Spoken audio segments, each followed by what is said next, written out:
Hello, everybody, and thank you for dropping into this edition of Walking the Ropes. I am Caleb. And I'm Blake. We have an awesome show for you today. We'll be covering last night's Revolution, and we'll be discussing the least favorite bits and our favorite bits, as well as the Twitter polls. Um, yeah, that's pretty much all I need to say about that right now. So as per usual, if you are new to Walking the Ropes or you've been listening to us for a while, you can find absolutely everything through our link tree. That includes our social medias, ways to listen to us, and as well as ways to support us. So give that a look, and thank you for tuning in here. Now, normally we open our shows with news and that. Kind of been busy. I haven't grabbed up much of anything, and the only real news came from the post-show media scrums, Yeah, which we will discuss after we discuss the show, because, I mean, a lot of the media scrum revolves around what happened on the pay-per-view, and, well, what's the point in running down the card if we just spoil everything off the bat? yeah, exactly. So we'll run around right into the results of All Elite Wrestling's Revolution from last night. Starting off with the buy-in, we had Britt Baker, Dr. Britt Baker, DMD, to be exact, come out. It was announced on Dynamite, this tag team match, and if Rebel, Rebel or Reba, whatever you want to call her, was not fit to compete, a replacement would be made. Right. Which turns out I popped hard here, no shame.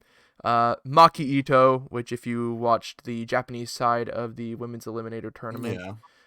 um, fantastic Joshi wrestler. I know I watched Twitter, and Twitter was mixed, but I made the point on previous podcasts. If you really have never watched Joshi, and you've only watched, in a sense, us being to Japan, we're like Westerners, right? Hmm. Western pro wrestling is a lot different than Japanese pro wrestling, especially Joshi pro wrestling. I know Twitter was a mixed bag, Yeah. um, which I expected because, I mean, you're pulling. I mean, the thing is, Maki Ito is absolutely great. It's similar to the likes of like bringing Riho over, even Shida, Yuka Sakazaki, all those names. Ryo Mizunami, for Christ's sakes.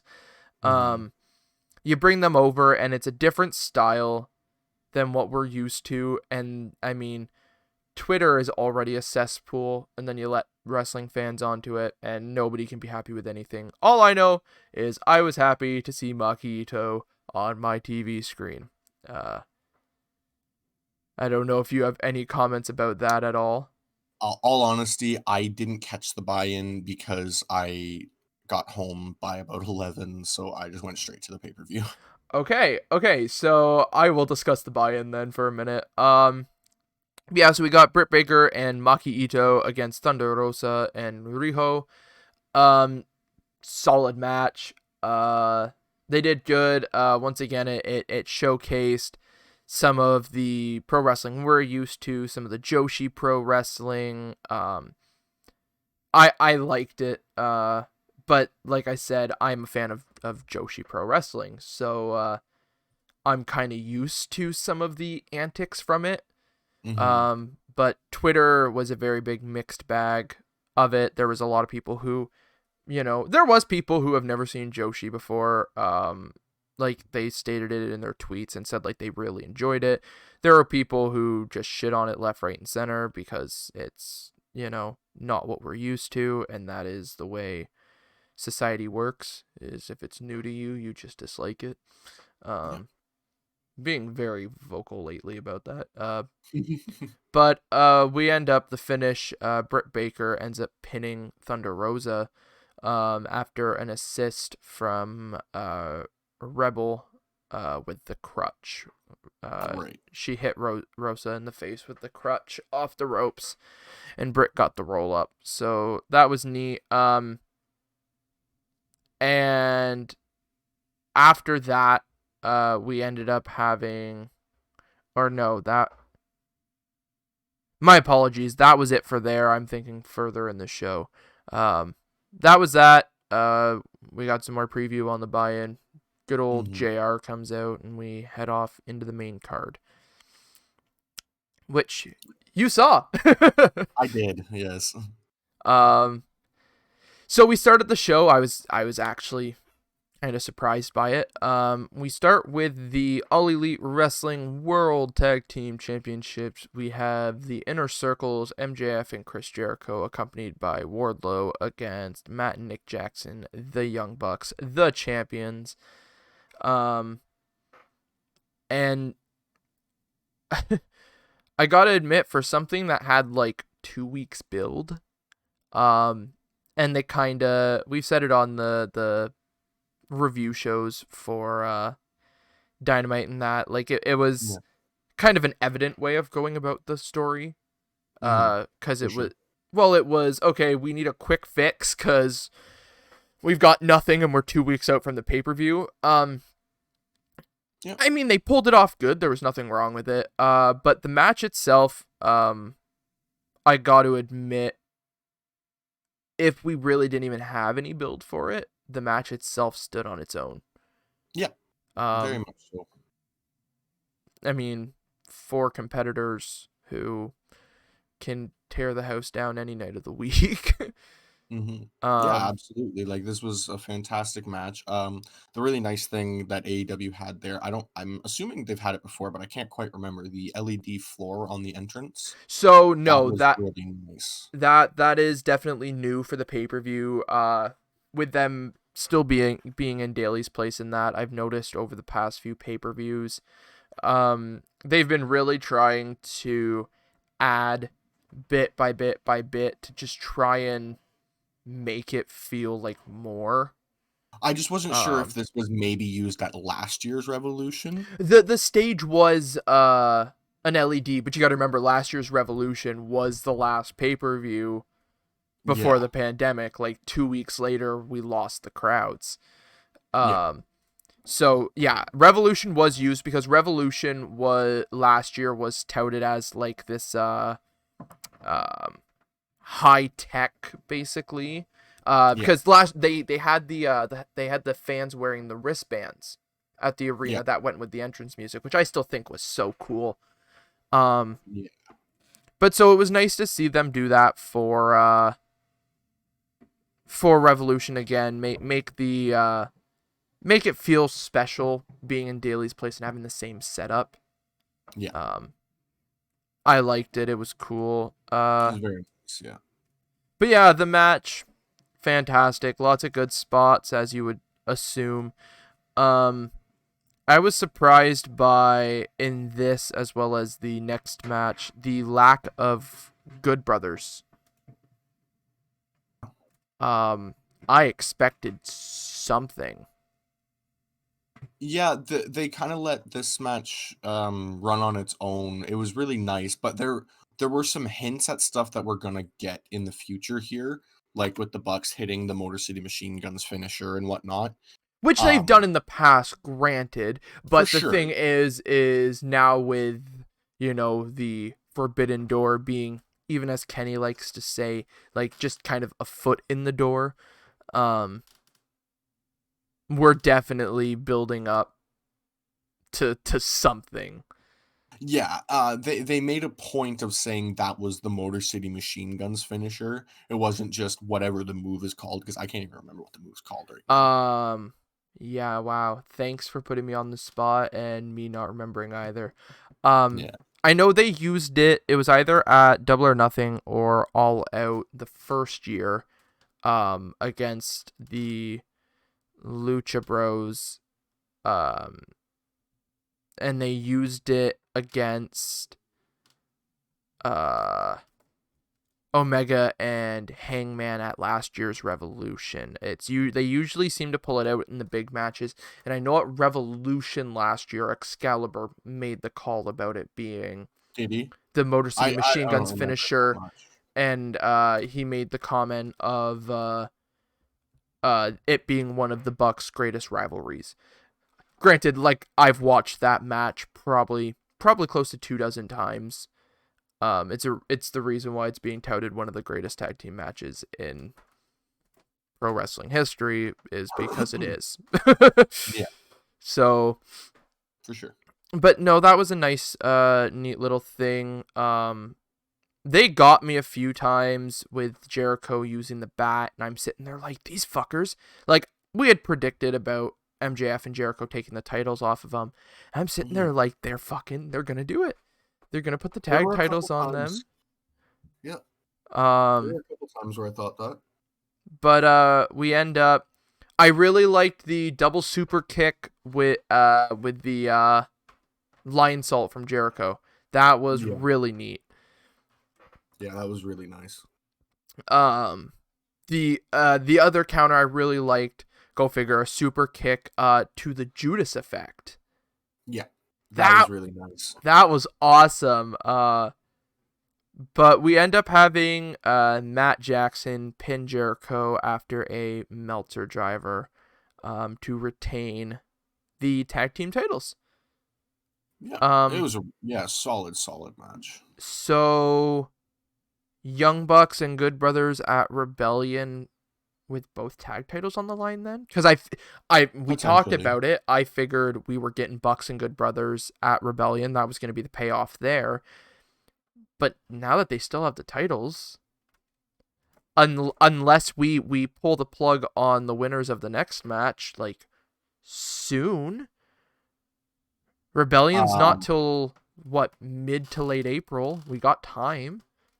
yeah, that's just it. Like they just got to figure out what they're gonna do, I guess.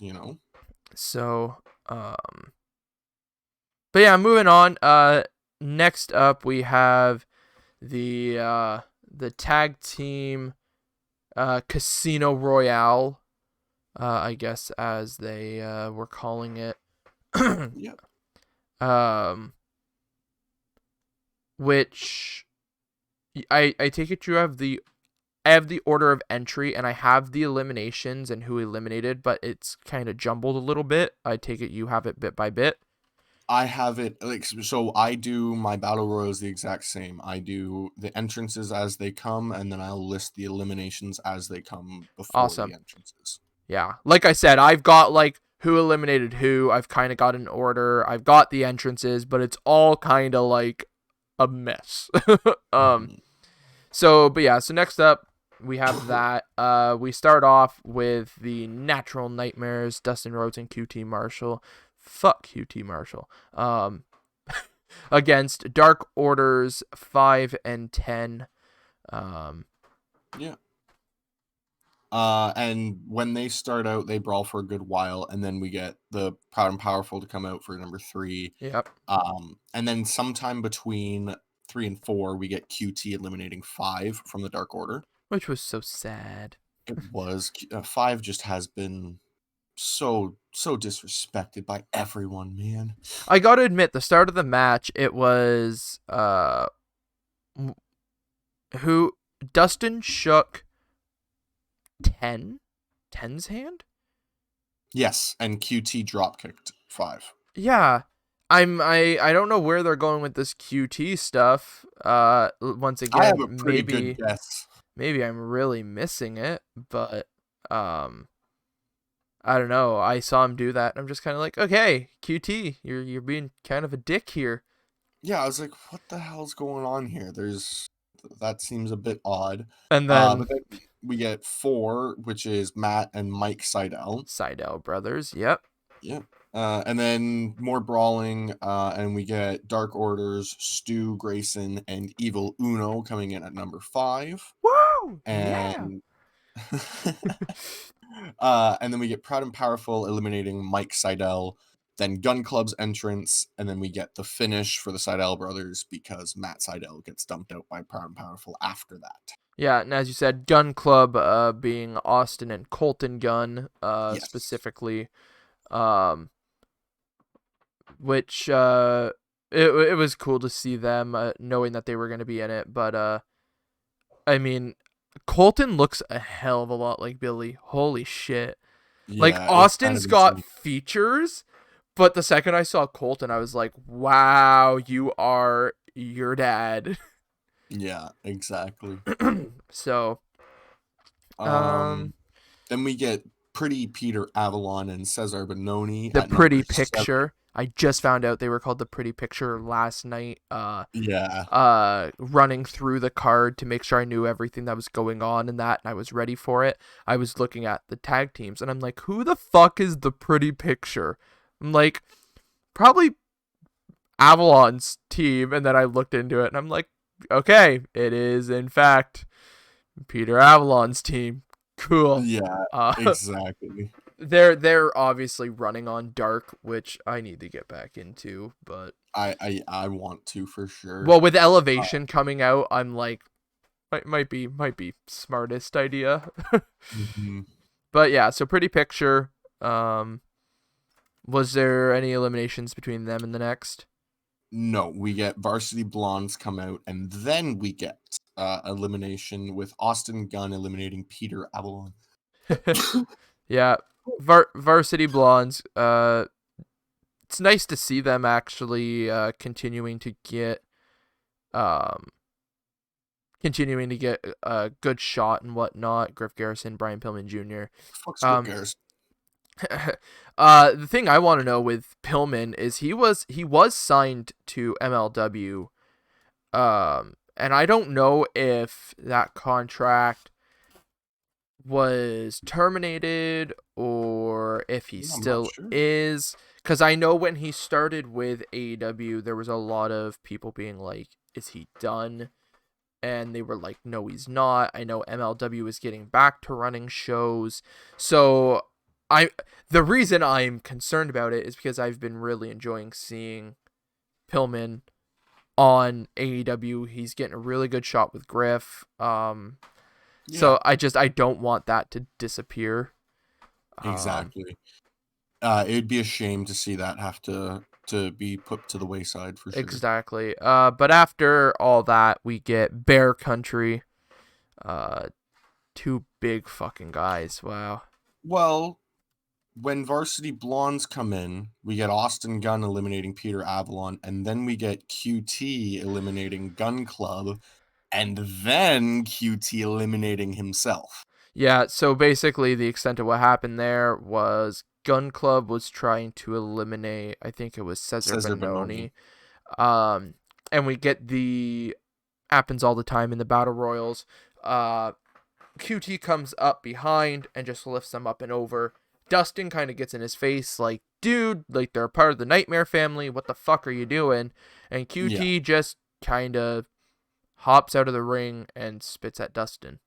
And I'm like, wow, okay. My first joke, because I've been watching the Sammy vlog, is I'm like, Fuego is really getting to him. Because they're setting up for QT Marshall against Fuego del Sol on Sammy's vlog.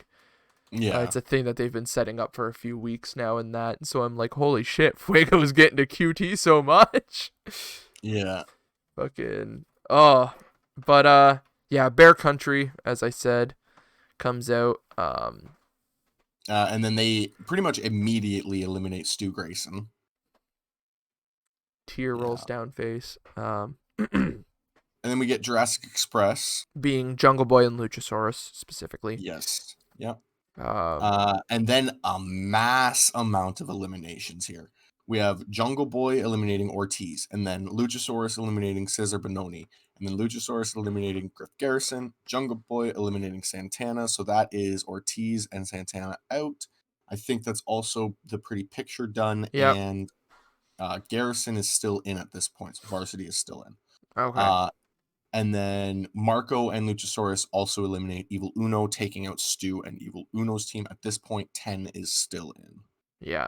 Yeah, and by this point you had mentioned, I think you said Garrison's still in. Pillman is still in at this point as well. Oh, actually, sorry. It was the other way around. Pillman is still in. Garrison is the one that just got eliminated. Okay. Luchasaurus. Yeah, because I have on my notes here, and I'm like, well... I said it the wrong way around. Yeah. No worries. I'm just sitting here, and I'm like, well, I don't think Pillman can be out yet due to the fact of who eliminates him is not quite in the match yet. No, exactly. But yeah, was that everybody? Yeah. So Butcher and Blade come out next. Yeah, and then we get Butcher eliminating Pillman. Yeah. As we just talked about. Blade eliminates 10 with help from Jack Evans. but Yep. it's kind of quickly not. We don't really see what happened there. And then Butcher and Blade and Bunny all kind of eliminate Dustin. Yeah. So yeah, it's kind of awkward, that one, but yeah. And then Private Party Yeah. come out. And then SCU comes out after them with no eliminations. Yeah, Daniels and Kazarian, very obviously because of the ladder match later in the night. Well, and the fact that Scorp, I don't think, is considered a part of SCU really anymore. From my knowledge, he still is. It's very similar to the New Day situation in a Okay. sense. Scorp is off doing a singles run, but from my knowledge, they are all three still together. It'll be interesting to see that when SCU's Daniels and Kazarian end up losing, what happens from there. Yeah. Well, I know the thing that they kind of I saw it somewhere, they were asked about it. I think Scorpio Sky was asked about it. And he basically explained, like, we're still SCU, but I wanted to focus on my singles run being young and hungry and whatnot.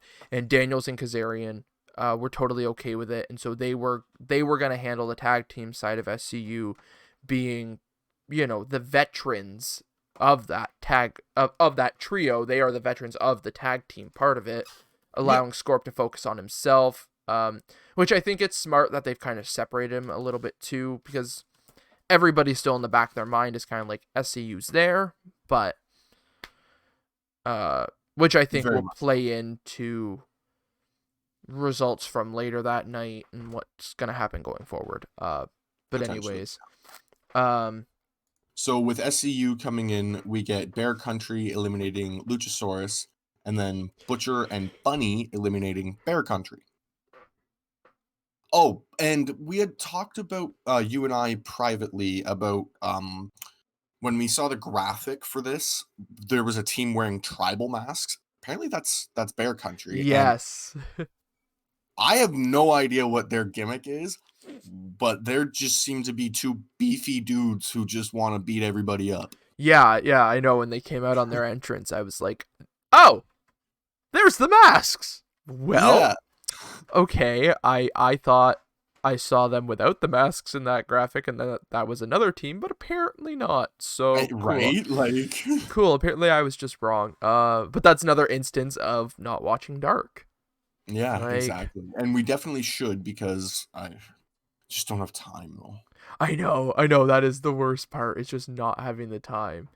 I watched the first like 20 episodes of it. Oh, I was on it, but then now I just can't with everything going on. Well, Like, life flips upside down, and we're covering how many shows a week and whatnot, and yeah. But anyways, so was there any more eliminations between SoCal and the next? No, we get Death Triangle coming out. Pac and Phoenix, because Penta's in the ladder match as well. An interesting note here: they come out of the heel tunnel. Death Triangle, yeah. Yeah. Well, they're still technically heels. But why didn't Penta? Penta's not a heel. Okay. I think the biggest reason is to try and play Penta off as a half-assed face coming back after a few weeks of being out of action. Like, he was on Dark, but I mean, you had to watch Dark on Friday, Saturday to see it.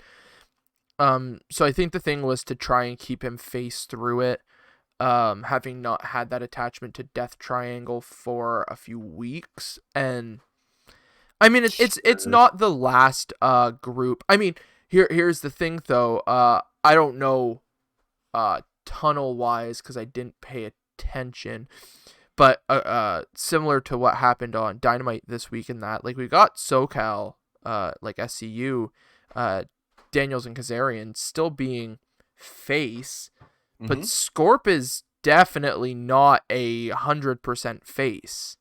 He came out of the face tunnel. Did he? Yep. Well, the way he was on commentary, he's not a fucking face, and I will fight that. Mm-hmm. Sorry, you can be confident and cocky and whatnot, but he took that and boosted it up another 10 notches. That is not a Yeah, face. He is he not a came out of the face. face tunnel. I feel this. We'll talk about it later. We'll talk about him later. But So we get so it's Death Triangle. That we've had them come in already, right? yep. Okay, so now we get Phoenix eliminating Blade, and Pac eliminates Mark Quinn. Okay. And is that it until the next? Yep. Okay, and then we get the final entrant, Dark Order's Alex Reynolds and John Silver. I was still expecting Good Brothers in this too, as I mentioned. I'm sitting here like where is the spot? Or I was expecting with it being like the Casino Royale and that, like we normally have like the Joker or something like that. Because I mean, like Wild card. it wasn't the suits that were drawn for this, but the fact that they considered it like the Casino Royale again, I was Mm-hmm. like, here, like the final entrant, like that Joker entrant. I'm like, it's the Good Brothers, or I understand the issue with Alex Shelley in that right now, but you got to remember, impacts have been taped for like 2 months. They Yeah. taped like 2 months worth of impacts and that. So I'm like, by this point, who knows? Shelley could have gotten that vaccine that he needed, and maybe they pull out the Motor City Machine Guns on Dynamite. Like it wouldn't be the craziest thing, or on No, for Revolution, I sure. guess. And so I'm sitting there waiting, and yeah, Silver and Reynolds were last, and I was like, oh, okay. Yeah. Like, And they kind of mention that after we get a bunch of eliminations. They're like, "Oh, by the way, 15 Dark Order Silver and Reynolds, that was the last entrant." yeah, I know. They had posted a thing on Twitter being like, we've confirmed all 15 entrants, and I'm like, but there's gonna be one more. And then watching the match, and they're like, yeah, that's it. I'm like, oh, well, fuck me. Yeah. So when Dark Order comes in, because they're the only Dark Order members left. They're the ones that eliminate Isaiah Cassidy here. I just have Dark Order eliminates, Yep. but I just wanted to make sure people knew they're the only team left actually for Dark Order at this point. And then we get SCU eliminating Butcher. Phoenix eliminates Christopher Daniels. Jungle Boy eliminates Alex Reynolds. And I think that's down to the final four. Yeah, Okay. we're down to Pac, or no, not the final four. We're down. So when we get Frankie Kazarian gets eliminated by Pac, and then we're down to the final four: John Silver, Jungle Boy, and Pac and Phoenix. Yeah. So one member from two teams left, and then the last actual team left, Mm-hmm. being Death Triangle. And then we kind of get them break off into their fights for a Yep. little bit, and then all of a sudden Jungle Boy is kind of sent towards the ropes, but then Pac is sent towards the ropes, and Pac just spills out.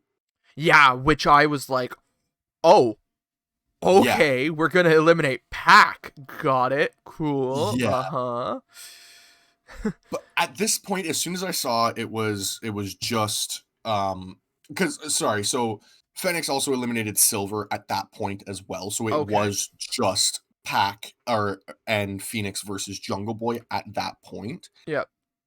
So at that point, I was sitting there like, well, there's no way Jungle Boy even gets an elimination. So when Pac went over, I was like, Yeah. And all I what? can say is the like they probably went for what, a minute and a half, 2 minutes at this point. Yeah, All I know is I want to see Phoenix against Jungle Boy in the main event of Dynamite like soon. Like I yeah, want them to get like 35 minutes, and I just want to see the match because it was awesome. And I'm honestly sitting there, uh I had a pretty solid idea that Death Triangle is coming out on top, because I was like, we've already seen like, and like we've kind of seen Jurassic Express go for the titles a few times now and that, but I was like, I still kind of want to see it coming off of the run with FTR, because I can only yeah. assume that's done now. I mean, maybe, but at the same time, they could do another proper tag match between Luchasaurus and Jungle Boy and not involve Tully and Marco, kind of as like maybe a number one contenders thing after. That's fair, but yeah, we end up having these guys have a good showing for the last little bit of it, and Mhm. Phoenix ends up eliminating Jungle Boy to win the Royale, and will go on to face the Young Bucks in the coming weeks, which it I is think they should have awesome. flipped these two matches. I think it would have been better to know who they weren't gonna like. So they'd be like, and they're facing the winner of the tag team title match next. Well, I You know? expected them to open with the Casino Royale. That's the thing. And when they Yeah, didn't, I was like, okay, they're going to push it later. And then they ran it. And I was like, well, that should have been the yeah. opposite way around. I think they should have just flipped the two around. I mean, it didn't mess with the flow at all. It was just I think the story build would have been better because then you could have had Death Triangle come out on the ramp I was afterwards and just be about like, to say "What's up?" that. Yeah, because I mean, the Bucks kind of celebrated, and that was about it. I think adding those two coming out and just a stare down between them, Hmm. I think it would have done wonders. Exactly. It didn't take anything away doing it the order they did, but it definitely could have added something really cool if they did Yeah. it differently. And a really nice note about the end of this, Pac legitimately seeming um almost half-assed happy about the Hmm. win. Like it wasn't just the normal bastard Pac, I'm pissed off, this and that. Like there was an actual like tinge of like excitement that they won to him. Like if you were Yeah, really watching, exactly. and I was like, that's cool. That's cool. Um We get Paul White talking backstage with. Do we know the interviewers' names? I can't. I'm not. I'm bad with them. I forget, was it Marvez that he was with? Was it Alex Marvez that he was with? The I, one it was that a woman. I thought. it was a woman. I thought. Was it? Maybe I am. Oh, I don't know.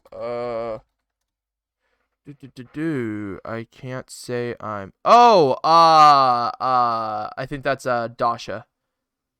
Dasha. Dasha Gonzalez. Yes. Okay. My apologies. I'm just used to Marvez being everywhere. Yeah, So, he just teleports like Shaq. but Paul White says is talking about the major signing and says that he's going to outwork everyone. Which was a neat little hint. And then we head off to the All Elite Wrestling Women's World Title match. Hikaru Shida versus Ryo Mizunami. Um, really solid between the two of them. Yeah. Uh, I There's. Yeah. I just so basically Shida wins. Yeah. And before we get into the post match, because I mean the match was good. I don't really have much to say about it, other than where do we go from here? Like I'm not saying that like this is where the issue comes in, because I'm not gonna sit here and be like they should have put the title on Mizunami, but it leads back around to what I've been saying for weeks now. Sheeta's now beaten like everyone. I think they have a women's signing that they haven't had, like they have not touched on. I think she's just sitting in the wings, and I Like think it's that's the next person. it's gotta be fucking huge. Like I don't mean to be disrespectful here, but I don't think pulling like the Thea Trinidad, aka Zelina Vega from WWE, I don't think pulling that card's gonna do it, because like I said, no disrespect Oh, to it's Thea, because like she is an amazing performer. Look at her stuff outside of WWE. She is really good, but you're matching her up against, some of the other best in the world that we've seen do this. Uh, oh yeah. I like, just like I know it's a hot topic. A good one would be Blanchard. yeah, I don't see it. I I don't see it, but that one would be a definite hot topic and would draw for sure. Yeah, but it's also gonna draw the negative side because of the Mhm. shit that's happened, and with AEW, I think they're trying to avoid pulling a WWE in that sense. For sure. Um, But like shock factor, that would definitely do it. It would. Like, yes, if the shit didn't go down the way it did between the way she left Impact and then all the stuff that kind of came out about her and her treatment to other women in the industry and that, I'm not going to Mhm. get into it. If that wasn't the case, I'd say yeah.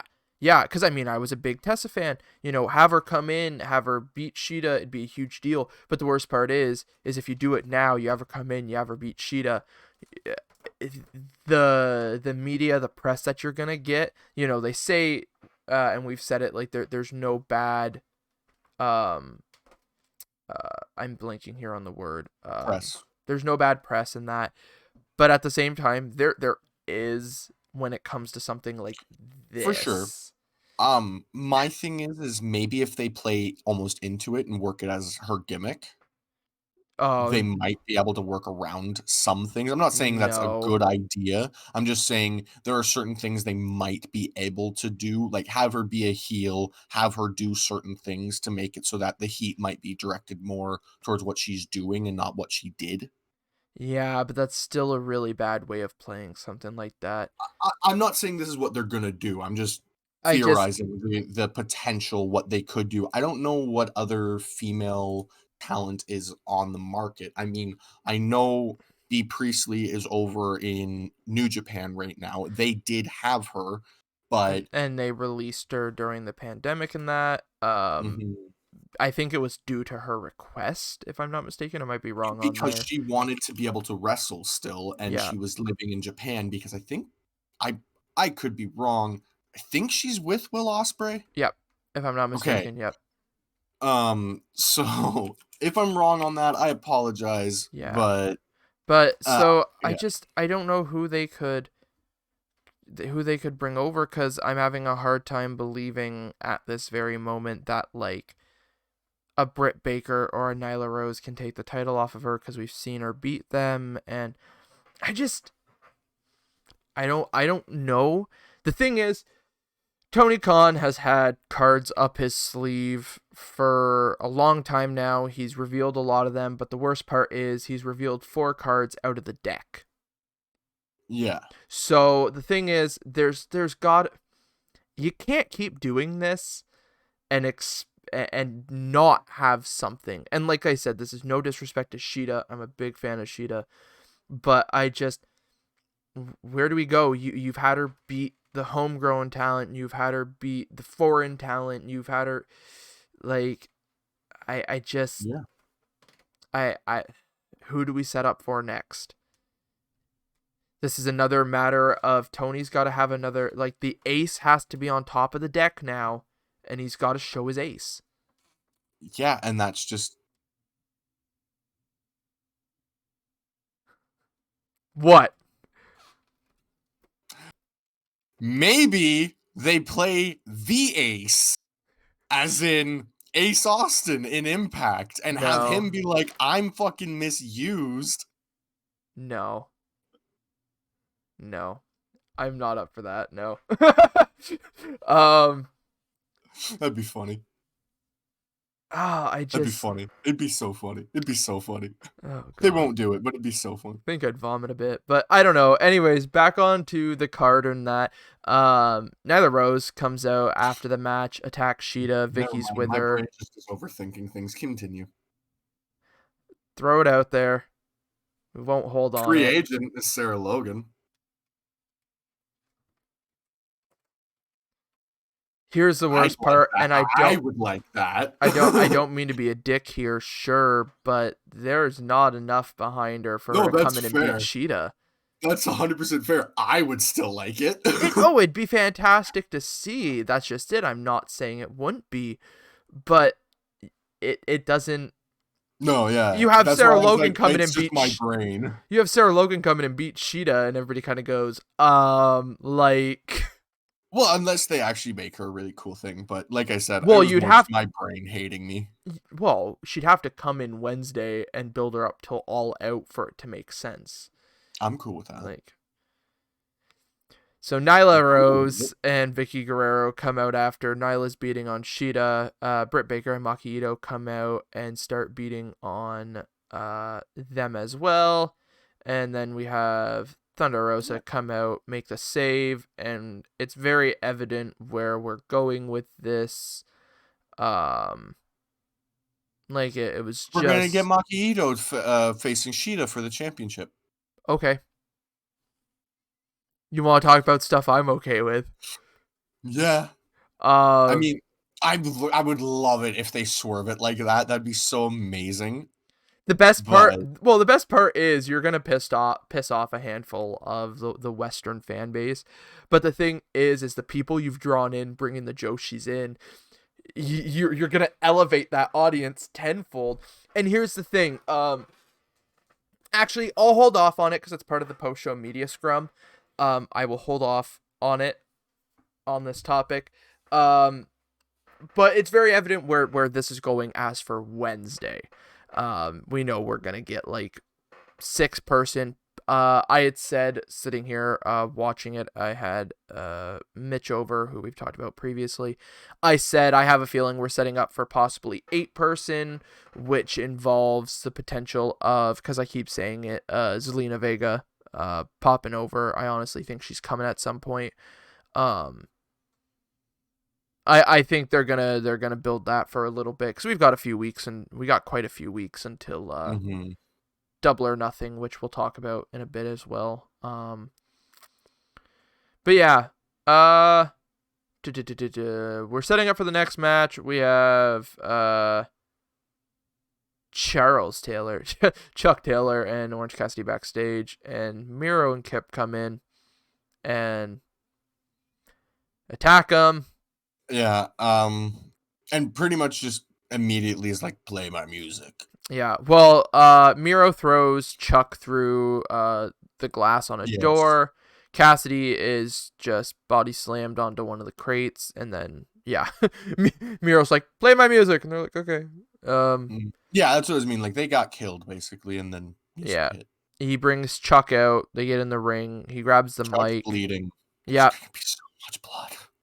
yeah. There's gonna be so much blood tonight. But he grabs the mic and basically gives Chuck another chance. Chuck says, ring the damn bell. The match goes. Cassidy finally comes out. He plays possum on the stage for a few. Miro comes around, and I mean, so I don't mean to shit on this match, but this could have been on a Dynamite. Yeah, it could have. It didn't need the pay-per-view. It's not like we were doing this big blow-off because I don't care the circumstances. I understand there were circumstances in the way I've read it, but we had fuck all for build-up for 3 weeks going into the pay-per-view. Nobody cared about this fucking storyline anymore. No, and that's just it. If they had the time to build it up, it probably would have been way better. It would have been a fantastic blow-off to the feud. But the fact that for 3 weeks, all we've gotten are backstage interviews and recaps of the wedding, it was like, okay, this is what it is. I don't care anymore. We end up having, and then we have Miro lock in, what's it called in AEW now? Game over. Is it? Okay, I was gonna say the Accolade, but I'm like, that's WWE. Yeah, locks it in on Chuck. Chuck taps, and that's it. An interesting note during this is I think it's Orange Cassidy goes to hit the ropes, and Penelope is up on him, and Miro just charges and sends him into Penelope. Yeah. So we're obviously breaking this team off like real soon. This week. You think Wednesday? Oh yeah, I'd say Kip's gonna come out, yell at Miro, be like, "Man, you clearly saw that she was there. You did that to more mess with Orange than anything. You didn't care about my wife." He What the also hell? went out, grabbed him, tossed him in the ring to get the tag to finish the match. So, but yeah, it was just So yeah, Miro wins it for the team, and it was just kind of there. I feel bad shitting on it, but we get Inner Circle with backstage interview. talking about their loss, and I don't I know know. exactly where this is going. Okay, shoot. Did you not see what MJF basically was saying to Jericho during this? We had Jericho talking and being like, we're going to get this war council meeting, right? There needs to be some changes inside of the inner circle. MJF looks at him and goes, I can't agree more, and then looks at the camera and pretty much fucking winks. Oh, yeah. See, I kind of wrote the note, and then I was going through and cleaning up some of my other notes during this promo because I expected it to be a generic Inner Circle promo post Yeah, no. loss. No, So, this has some serious hints here. So we okay. get Okay, um I missed that. I honestly did. yeah, so we're getting this war council thing this Wednesday. Yeah, they announced that, yeah. I'm 100% confident Jericho will not be in the inner circle by the end of Wednesday night. Oh, he'll still be around. Are you kidding me? Oh, I don't think Jericho is going to be inside of inner circle. I think he's going to get kicked out this Wednesday. Gonna get kicked out. Yep. And Uh, MJF will be the new leader of the inner circle. I'd like to know, out of all the names there, who has the power to kick the 30-year veteran who is the biggest name out of all of them out of the group, but okay. It'll be a simple everybody votes for MJF to be the new leader, Jericho leaves. Basically kicking him out. That just kills the inner circle, though. Because nobody's gonna give a shit about it after that. That's the issue. They literally they set up the inner circle to die, which I don't think they're gonna do.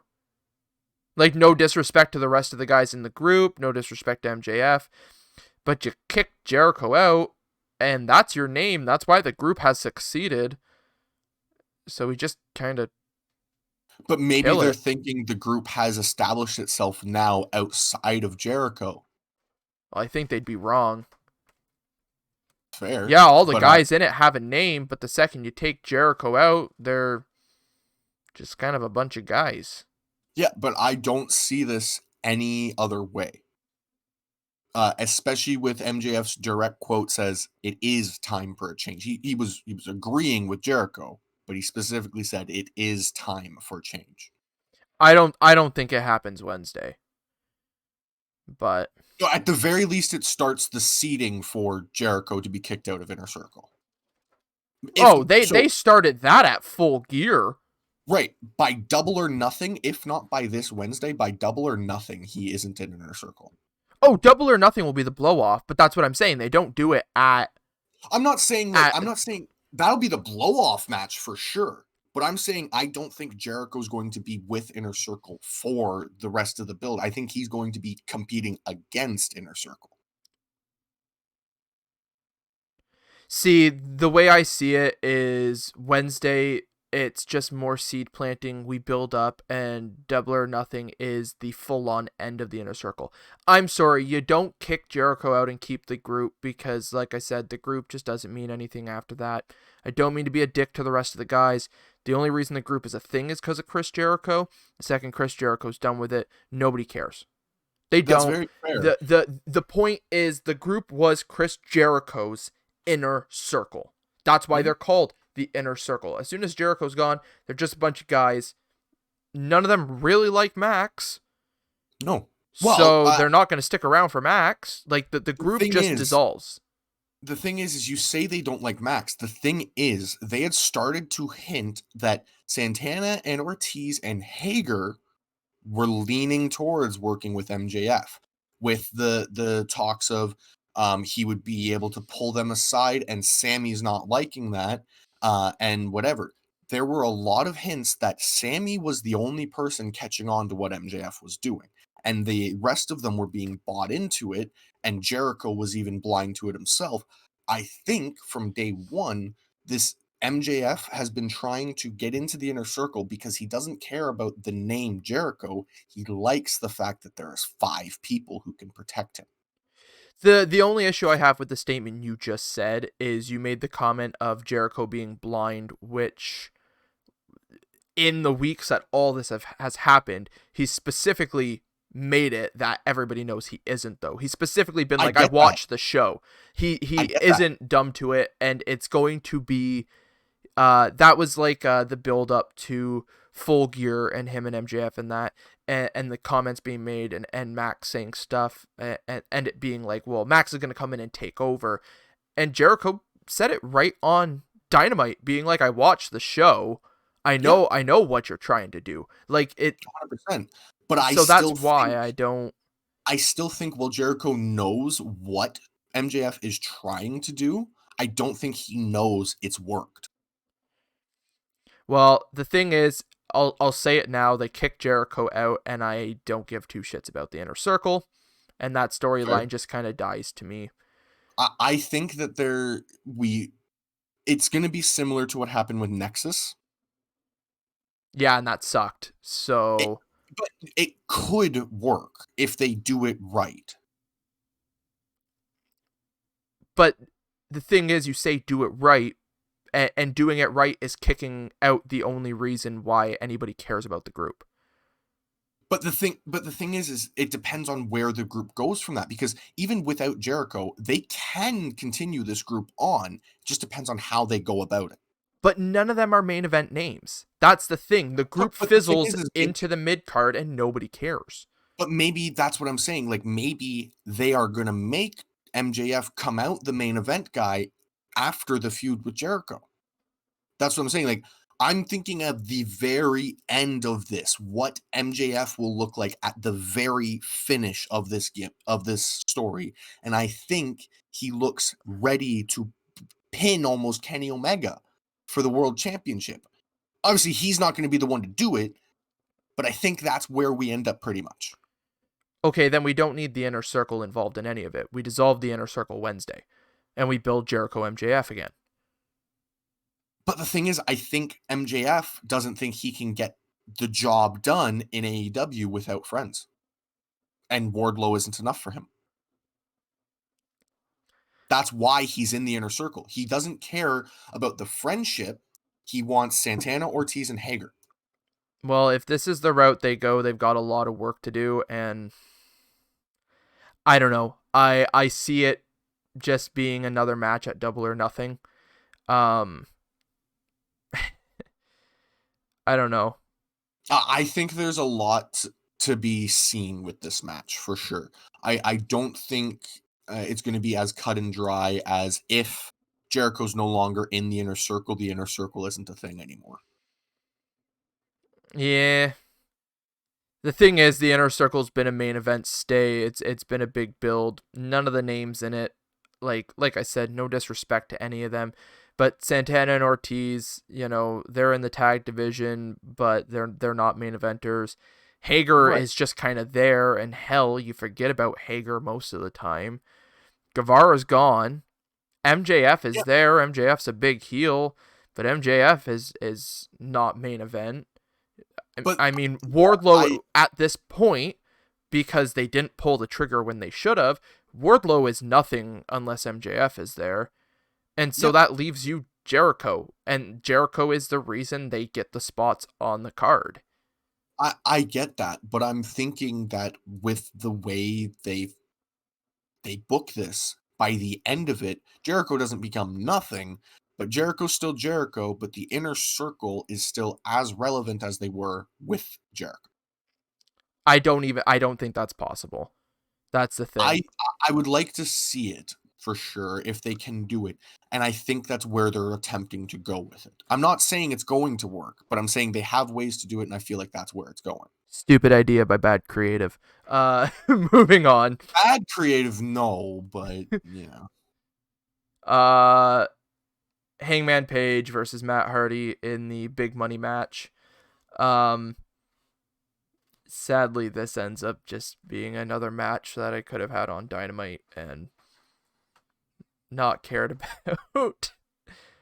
Yeah, I just, it was a good match. well, yeah, it was Page and Hardy, but We I, can't assume every match is going to be a 5-star match. So, I mean, I get we need these filler matches to kind of bring us down. They just could have done a little bit better. Well, that's just it. I mean, the stipulation was they get the first quarter earnings. I'm like, okay.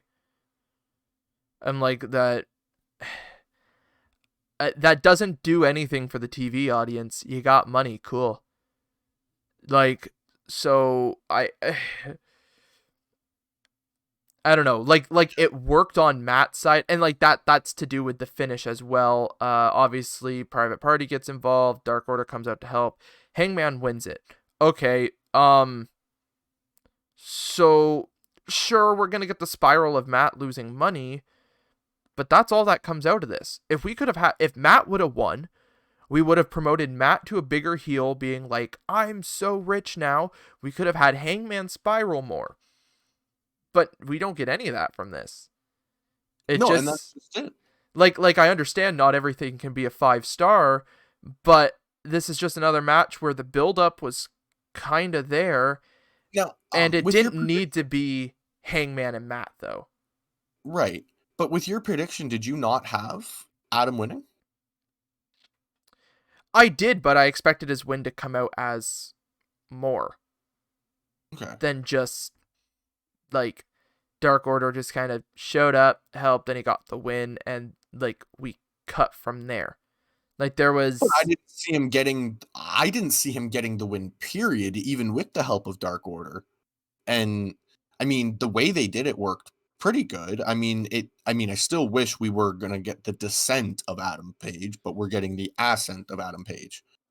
So I don't know. It just once again the booking of this pay-per-view, parts of it just kind of felt there. yeah, for Um sure. and I don't know, the thing is we've had a long time to build up some of this stuff, and it really felt certain things. So like the last tag match, the no build, which I mean, irregardless of what happened, the no build killed it. Hmm. No point of it being on a pay-per-view. It like that isn't a matter of not every match has to be 5 stars. It just didn't need to be there. Okay. So do you take that tag match and put Cody and Shaq in this match on the pay-per-view then? Would have preferred it. Would have preferred it. Yeah, 100%. But I After just seeing the match on Wednesday, yeah, 100%, because okay, we've but going had in blind, not knowing how the matches worked. considering that we had more build to the Cody Shaq match, yeah, because it had build. Where this we've seen nothing for 2-3 weeks now. That or take this out and give another match more time. Sure. I No, mean, I just wanted to know what you were thinking on the whole well, picture. we like the thing is AEW does 4 pay-per-views a year. We have had a shit ton of time to build up certain storylines, and I'm sorry, the wedding storyline we had build up to. It was there, it happened, and then we've had nothing, and it got a pay-per-view spot. Matt and Paige has been a few weeks of build, kind of there, and kind of an afterthought most of the time, and it got a pay-per-view spot for a big money match where the thing is this is an instance where if they don't come out on Dynamite and make it worth it, then it was just another match Yep. that it okay, here's my easiest explanation as to some of my issues with this card, okay? And there can be rebuttals, but I'm pretty solid in my ground here. Last year's Revolution to this year's Revolution. Yeah. They've had more ability to build this year. For, And last year's card was a 6-star card, and this year's card wasn't. but I don't think you can book every single pay-per-view of the same name to be this 6-star spectacle every single time. When New you only Japan, when you only run 4 pay-per-views in a year, there's no reason that you shouldn't be able to get damn near close. no, for sure. But I'm just saying, New Japan is even hit or miss. And how many pay-per-views do they run a year? But their pay-per-views are never really a hit or miss if you are into New But Japan. for sure, but what I'm saying is like they have the same sort of issues that even AEW has just had. They've had the exact same stuff happen, but I feel like they're just put in a bit of a like they're not as harshly criticized about it in some cases. What, New Japan? Yeah, Because you're talking us on a Western front. If you're in the Japanese culture, it happens. maybe that's the difference, but just from what I've seen, it seems like everybody tries to find something wrong with AEW, and I still think that they did the best of what they could have out of what they had in this situation. Like I'm saying, Eh, like expect a 6-star pay-per-view out of what they had booked and planned. I think was a little bit okay, but that's the thing. You say out of what they had booked and planned, why was this what was booked and planned? We have because they can't literally use certain had, superstars they want to. pardon? They can't use the certain people they want to. Like who? I don't know, but I'm just saying maybe that's why. Or maybe there were certain like aspects of pyro that didn't get delivered for certain things. Like that's what I'm saying. Like there could be so many different reasons of things that caused issues to this booking as to why it had to be booked this way. Okay, but irregardless of some of the other matches, like talking the two matches we are right now, Yeah, yeah. there's no reason why these matches couldn't have had more build and then got a pay-per-view spot with the build they did. The Adam Page one and the Hardy one, I think got as about as good, if not better, than the majority of the mid card WWE pay per view matches.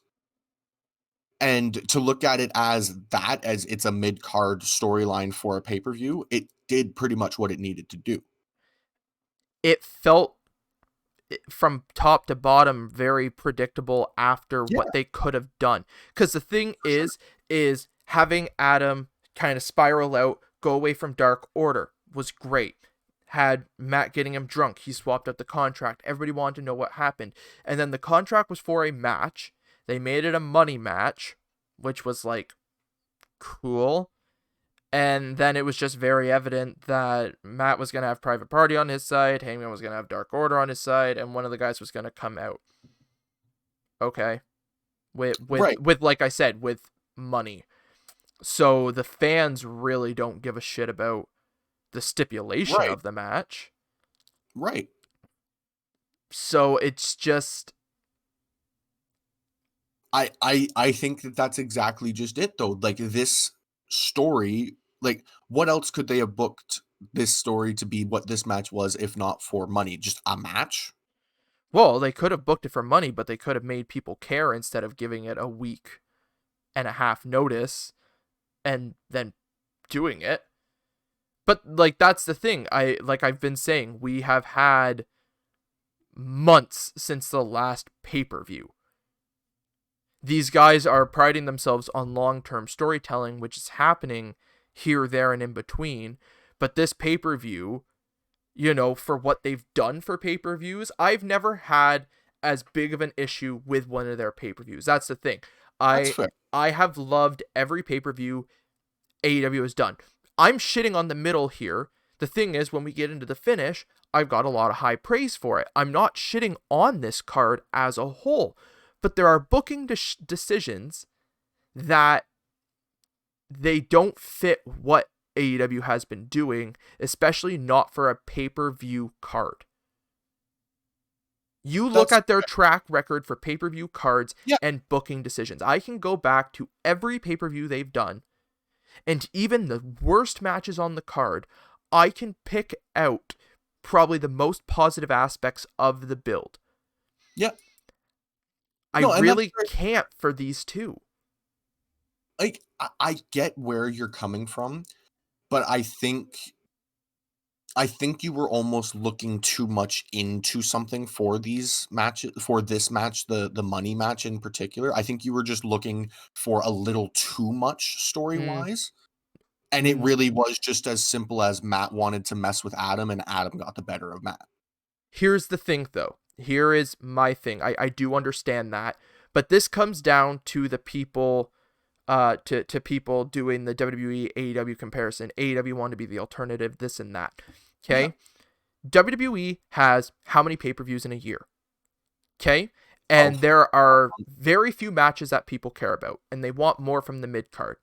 yeah, AEW comes around and goes, we're going to give you the alternative. You're going to care about our pay-per-views. You're going to care about our shows. We're going to do all this build. yeah, Okay. They show it off for 2 years. They show, look, this is what we can do. And it's like, great.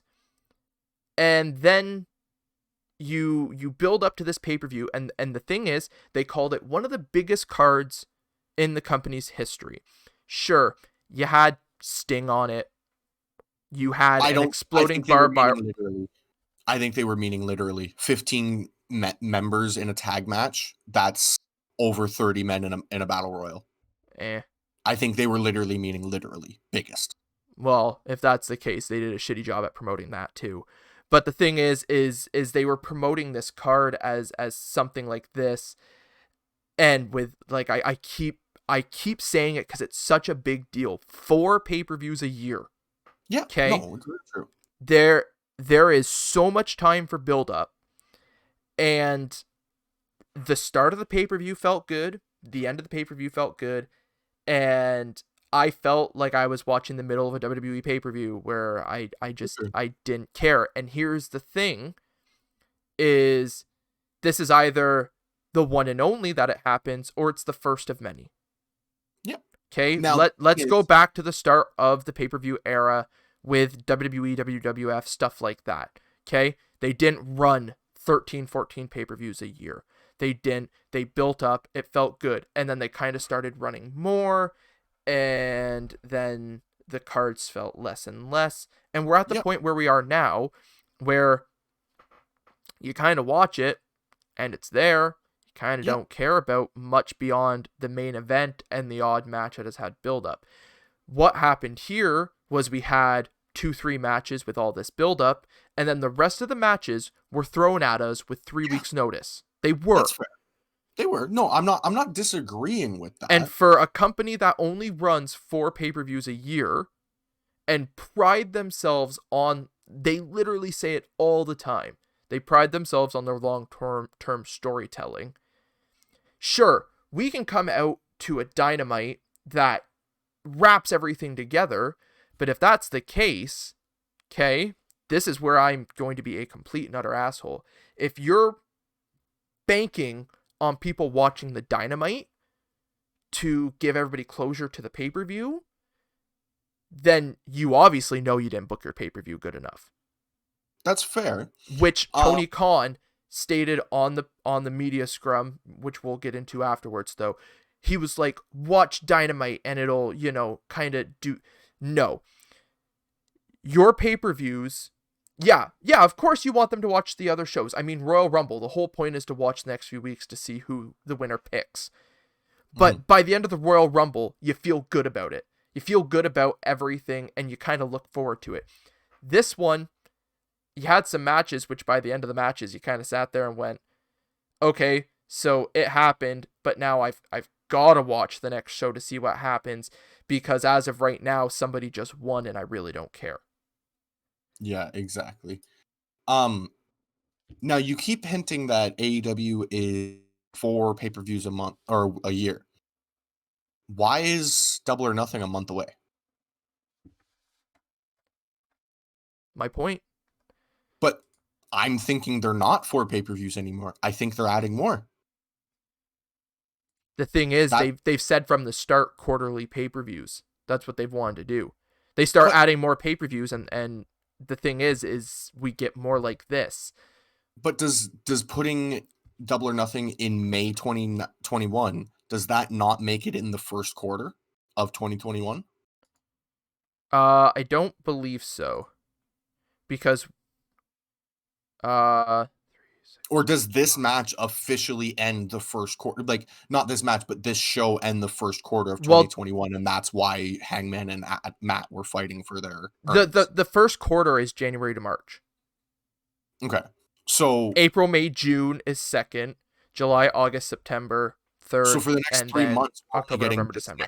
we're getting this one pay-per-view right at the first month? What do you mean? Well, Double or Nothing is coming in the first month of the second quarter. Second, we still have April to go through. Okay. And we have all of March. We're literally on the 8th of March. We have all of March, all of April, and Double or Nothing. I actually have it pulled up here. Is May 30th. It's at the end. We've got 3 months. I have May 29th. I have the 30th on the show, but everywhere I'm looking says 29th. Well, May 30th is the Sunday. It's running on Sunday. Because Tony Khan talked about it. It's a 3-day holiday weekend, and 3-day holiday weekends are going to run the Sundays. Right, but what I'm reading on every Google thing, it says they confirmed 30th, but it's saying 29th. Well, then it's the 30th because they confirmed it. Yeah, but irregardless of Google, they confirmed the 30th, so it's the 30th. Yeah, but I wasn't saying that you were wrong. I was just saying what I was reading was the 29th. But I mean, it's a 1-day difference. Irregardless, we have 3. No, I wasn't even making that months. point. I was just but it seems like it's like a little too close. I just for this. Okay, but here's where we're gonna get the real big shining light on this pay-per-view. Okay, when Double or Nothing rolls around, I'll make a note, and when we review Double or Nothing, okay, if they build a better show in 3 months towards Double or Nothing, sure, Double or Nothing is considered the flagship, but where WWE, where you've got kind of the in-between pay-per-views where nobody cares about, they want you to feel like all 4 of their pay-per-views are a big deal here. Mm-hmm. If they, in 3 months, can build Double or Nothing to double the actual value of what this pay-per-view did, there is a major issue because we've had since Full Gear. That's what I mean. We've had what, 5-6 months since Full Gear was November, like 3rd-ish. I'm not totally sure. I think it was the beginning of November. It might have been the end. No, beginning. November 7th, 2020. Okay, so 1, 2, 3, 4. We've had over 4 months. So an extra month, maybe month and a half of build for Revolution. And so if they can do it in the confined 3 months, like that's my thing. If it turns out to be more, then there's a major issue within this card somewhere. And that's what I'm saying. I don't understand where the issue in the card is because I felt satisfied through the whole card. For the most part. Well, I mean, the tag titles, it was a good match. It was like but that's another instance where I don't understand why we didn't do the Battle Royal like the beginning of the year and then build it, especially considering the 2 teams in it. No, exactly. It's like just there could have been more build, but the thing is, I enjoyed that match. By the end of the match, I was like, cool. The Battle Royal was neat. My only issue here, even with the different rules, is we just had a tag team Battle Royal 3 weeks ago. I don't mind doing tag team battle royals, especially because they do them so significantly different to WWE, where every team member has to be thrown out, and it didn't feel like a complete rehash of the one they just had. Like, in no way did I ever sit there and be like, this is exactly what they did last time. Yeah, but the thing is, for them to set up Jericho and MJF into the title picture, did we need the Battle Royal? And if we did, maybe we should have considered slightly different because my issue with it, like I said, isn't the fact that necessarily MJF and Jericho won the Battle Royal to get in. It's the fact that it happened 3 weeks ago. You gave us a Battle Royal to give us the contenders, and then you're giving us another battle royal to give us contenders again. So when Pac and Phoenix win or lose, in other words, we get another battle royal. Or we could actually get a number one contenders match. Like, but how do we set that up? Because at this point, there is nobody in number one contendership spectrum, which is why we're getting battle royals. Well, yeah, I get that, but I'm just saying, like, you could build FTR versus Luchasaurus or Jurassic Express and be fine and have them do their number one contenders match at Double or Nothing, building to a match at All Out, All In, All Out, All Out. But what sets them in that versus all the other teams? FTR is our former champs, and they never got a rematch, so sure. Jurassic Express has pinned them on multiple different types of matches. What doesn't build for this match? Okay, but what about every other team on the roster? But what have they done in to former champions to beat them to become a number one contender? The worst part is this is the exact booking that we bitch about on WWE programming. It is. I don't see they do this. They do this a lot. What? Where we just get random challengers? Yeah, they give us challengers. They give us challengers, and then their give to it is, well, they were champs and like these guys had a thing. So like this is why we get this. And we get that bitching about it, and then AEW does it, and we're like, oh, it's cool. I don't complain when a former champion gets a title match. I complain when it's just kind of tossed in. This one, it's literally been, they've been feuding with Jurassic Express. They've gotten wins over them. If FTR is a former champion, why not see between these two, if they give them the number one contender shot, who will come out on top with a bit of sensitive over top of the match. See, I get where you're coming from. It looks similar to WWE booking, but I think that the way they are doing things with battle royals and stuff like that, it's a bit different. But then here's the thing: do we get the Young Bucks in the title picture still? Because if so, they've already beat both teams, and I really, you can build towards it all you want, but we know they can beat FTR. We know for a fact on multiple occasions they can beat Jurassic Express. Is this the Jurassic Express they beat? They haven't done anything to make me think otherwise, other than Jungle Boy picking up some wins over Dax. Luchasaurus. But that's my thing. All these contenders, my point of it is we've had 2 years where these title matches have felt fantastic and these builds have felt great.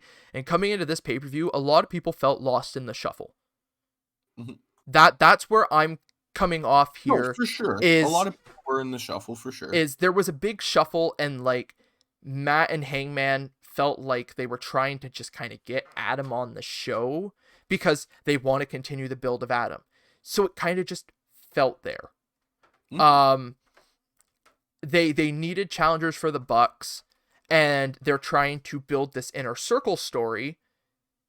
So they just kind of did what they could to get them there. Well, and like that's where my issue is like we just kind of had these matches that like here's the thing. We have coming up literally right soon, we had the street fight, which has had a ton of build. They've been building it for months. It felt really good. It felt like a fantastic payoff. We had the main event, which literally has been building since the very first All Elite Wrestling show, Double or Nothing, in 2019. Okay? Which I understand. We can't do that for everything. I do completely get that. I'm not going to sit here and try and say we should. But looking at the card, when you have like the Battle Royal in there to determine number one contenders. Yeah. Well, okay. Here's where I'll make my big point then. if we're so adamant on FTR being former champs, Jurassic Express has pinned them and this and that, why didn't we just get that here? Because there was precedent to do a battle royal on a pay-per-view like they always do. But we had the ladder match. They subbed out the battle royal at Double or Nothing last year for the ladder match. So why But didn't we just have the ladder match? what the ladder match was, what was that shot for? Was that for a TNT shot, or was that just Last year's was for the world title because right? So Cage won it. in that case, you could argue that that is a much more not even like a much more important ladder match than the TNT championship, because it is considered a lesser title. Like that, in But that according case, to the that standings, it's not, though. well, If you want to be technical about AEW being very sports centric, it's not. The world title is the world title, but there's a reason why there's not separate brackets. It's because the people in the top 5 for singles are just that, and I get that, but my argument would be that if they wanted them to be on the same level, they would treat them as the same level. And no world title is treated like the mid card title ever in any promotion, or vice versa. have you been watching WWE? Okay, okay, No. Don't backtrack. You just said no world title fine, is treated like a mid card title anywhere. So okay, fine. the 24/7 title is treated with respect. I mean, but it's as treated as about as much respect as the Universal title. So you are fair there. My point. You are fair there. I'm agreeing with you, but you can't say the TNT championship is on the same level as the World Heavyweight Championship. You just you're to say that you're just kind of be not like ignorant or anything. You're just kind of saying like, no, this they're both titles. They're that's what they are. But Like, why aren't they on the same level? Is my because thing. because the challengers have been significantly different. How so? We've had And if you're gonna state names, you got to remember we've only had the TNT title for not quite a right year. style of matches. I was going for more or less. Like, we've had smaller guys on the TNT title side, whereas we've had bigger guys on the world title side. I don't think we've had a guy like Brian Cage challenge for the TNT championship. Archer did, but that was because he had a feud with Cody. Um, Brian Cage literally challenged Darby Allin. I didn't remember that. So that there was a whole build around it. I I don't mean, really remember it that well, Brody but Brody yeah. Lee held the Yeah, no, I TNT know. title. I'm saying I know big guys did hold it, but I'm just saying those guys weren't on the same level as your Kenny Omegas, is what I'm trying to say. Your John Moxleys. You wouldn't see John Moxley go for the TNT championship. I don't see any reason why not, though. But You're saying that, but there's no reason I'm why. saying right now we don't see John Moxley going for the TNT championship because he wants the world championship. That's been his only goal. Like, that's what I'm trying to That say. Like, also plays to story, though, is the issue that you run into right. there. I get, but like, Specifying somebody like John Moxley. okay. For instance, your Pac, who is definitely a contender for either one, but he's like he doesn't care about going for the. I don't think he's ever even interacted with Darby.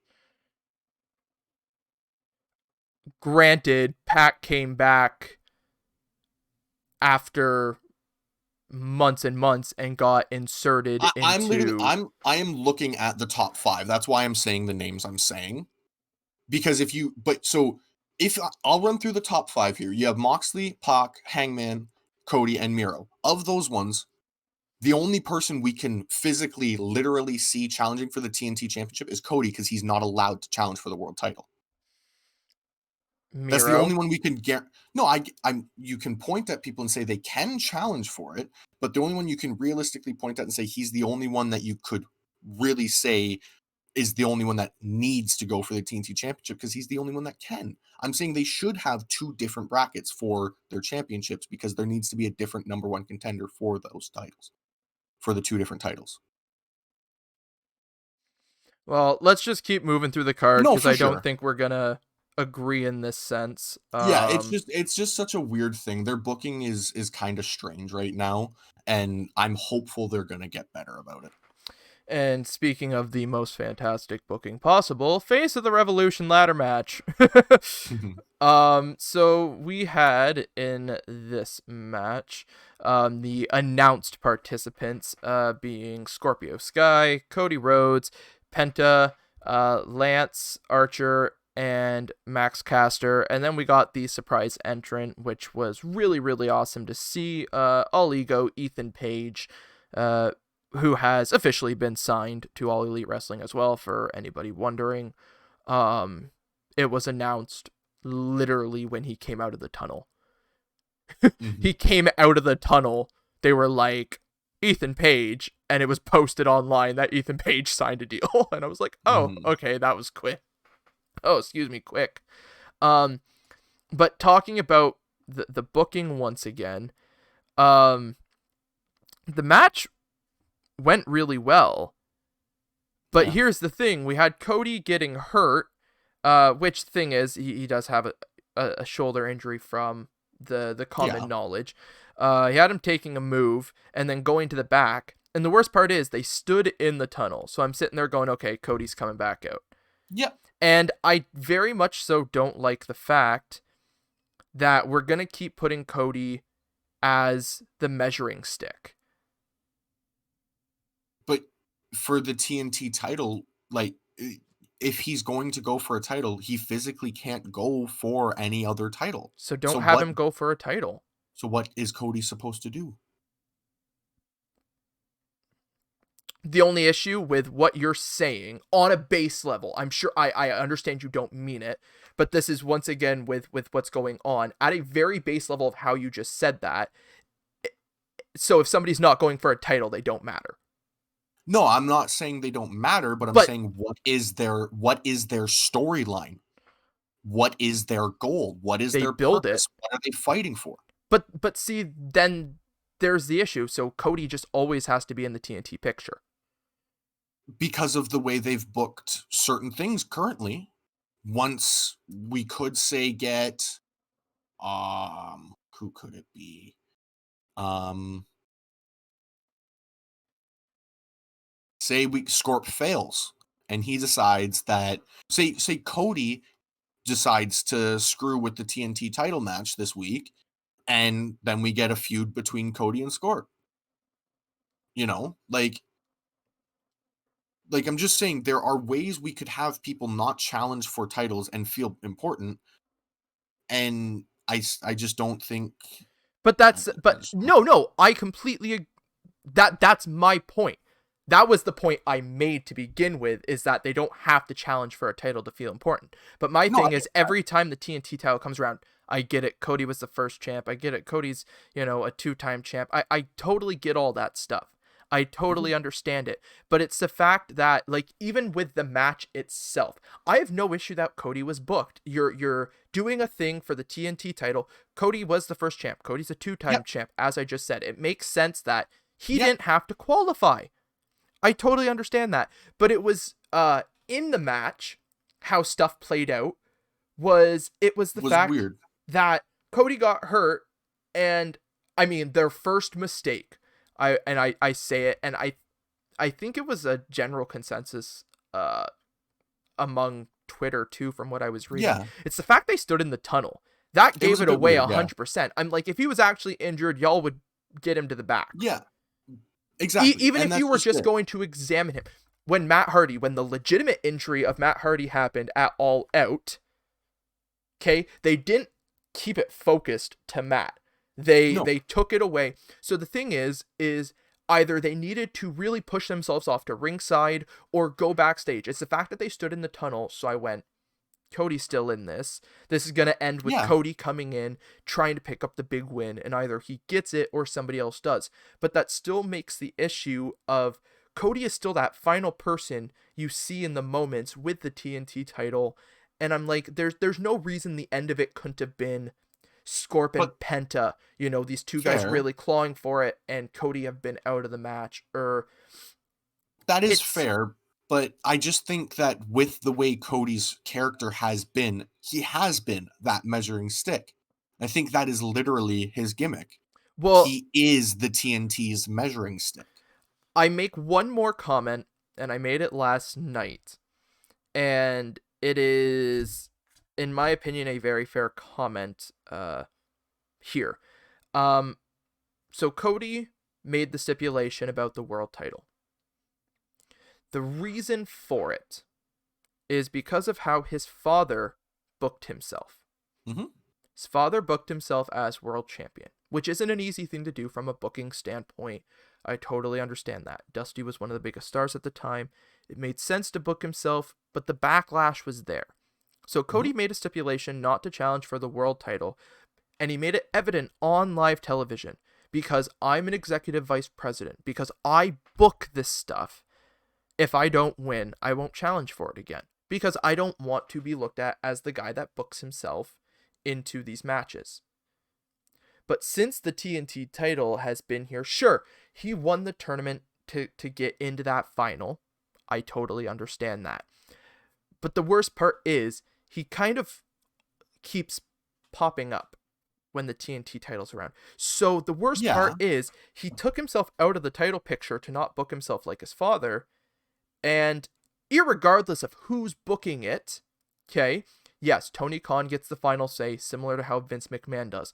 But when you look at it, the way they've presented it to this point, let's take all the backstage stuff, all the stuff we know away, and look at it on a kayfabe-ish level. Cody is part of that booking process, Mm-hmm. okay? So he took himself out of the world title picture to not book himself that way. They introduced the TNT title, mid-card title, however you want to look at it. I don't give a shit about what level it's on. It's a title, Mm-hmm. and he keeps popping up in this title picture. So you took yourself out of one title picture to not book yourself like your father, and you put yourself into another title picture booking yourself like your father. I mean, I get where you're coming from. It doesn't look fantastic, but I don't think for the TNT championship right now, like Cody is probably your best challenger for it. And like we've said, Cody is in that position of booking power and whatever. And I really don't see him like I've said this before. He's gonna challenge for the world title. He will. 100% again. I know he will. You say it all you want. He's going to. Yeah, and the worst part is when that happens, it's just ugh. It's just what I don't get is like Cody is for sure a great worker and whatever, and I Oh, understand he's that phenomenal. Like his in-ring stuff yeah. is amazing. There is a reason. Okay, we Hmm. keep like I mean we're reviewing All Elite Wrestling. There's the components as to why this company is a thing. Yeah. Kenny Omega, the Young Bucks, and Cody. Sorry, those Yeah. are your four components with Tony Khan sitting on top going, "Here's my checkbook." Hmm. So there's no denying No, Cody exactly. Rhodes. There isn't, and I'm not trying to deny him. No, and I know you're not. Um, but I'm just what I think people are trying or what people don't quite see is that Cody is trying to make this title feel special. And as a person who can challenge for the world title but isn't allowed to, challenging for the TNT title should make it feel more important. But the more he does it, the less it makes it though. Because if every new champion just has to challenge Cody Rhodes, it just But the thing is has every champion fought Cody?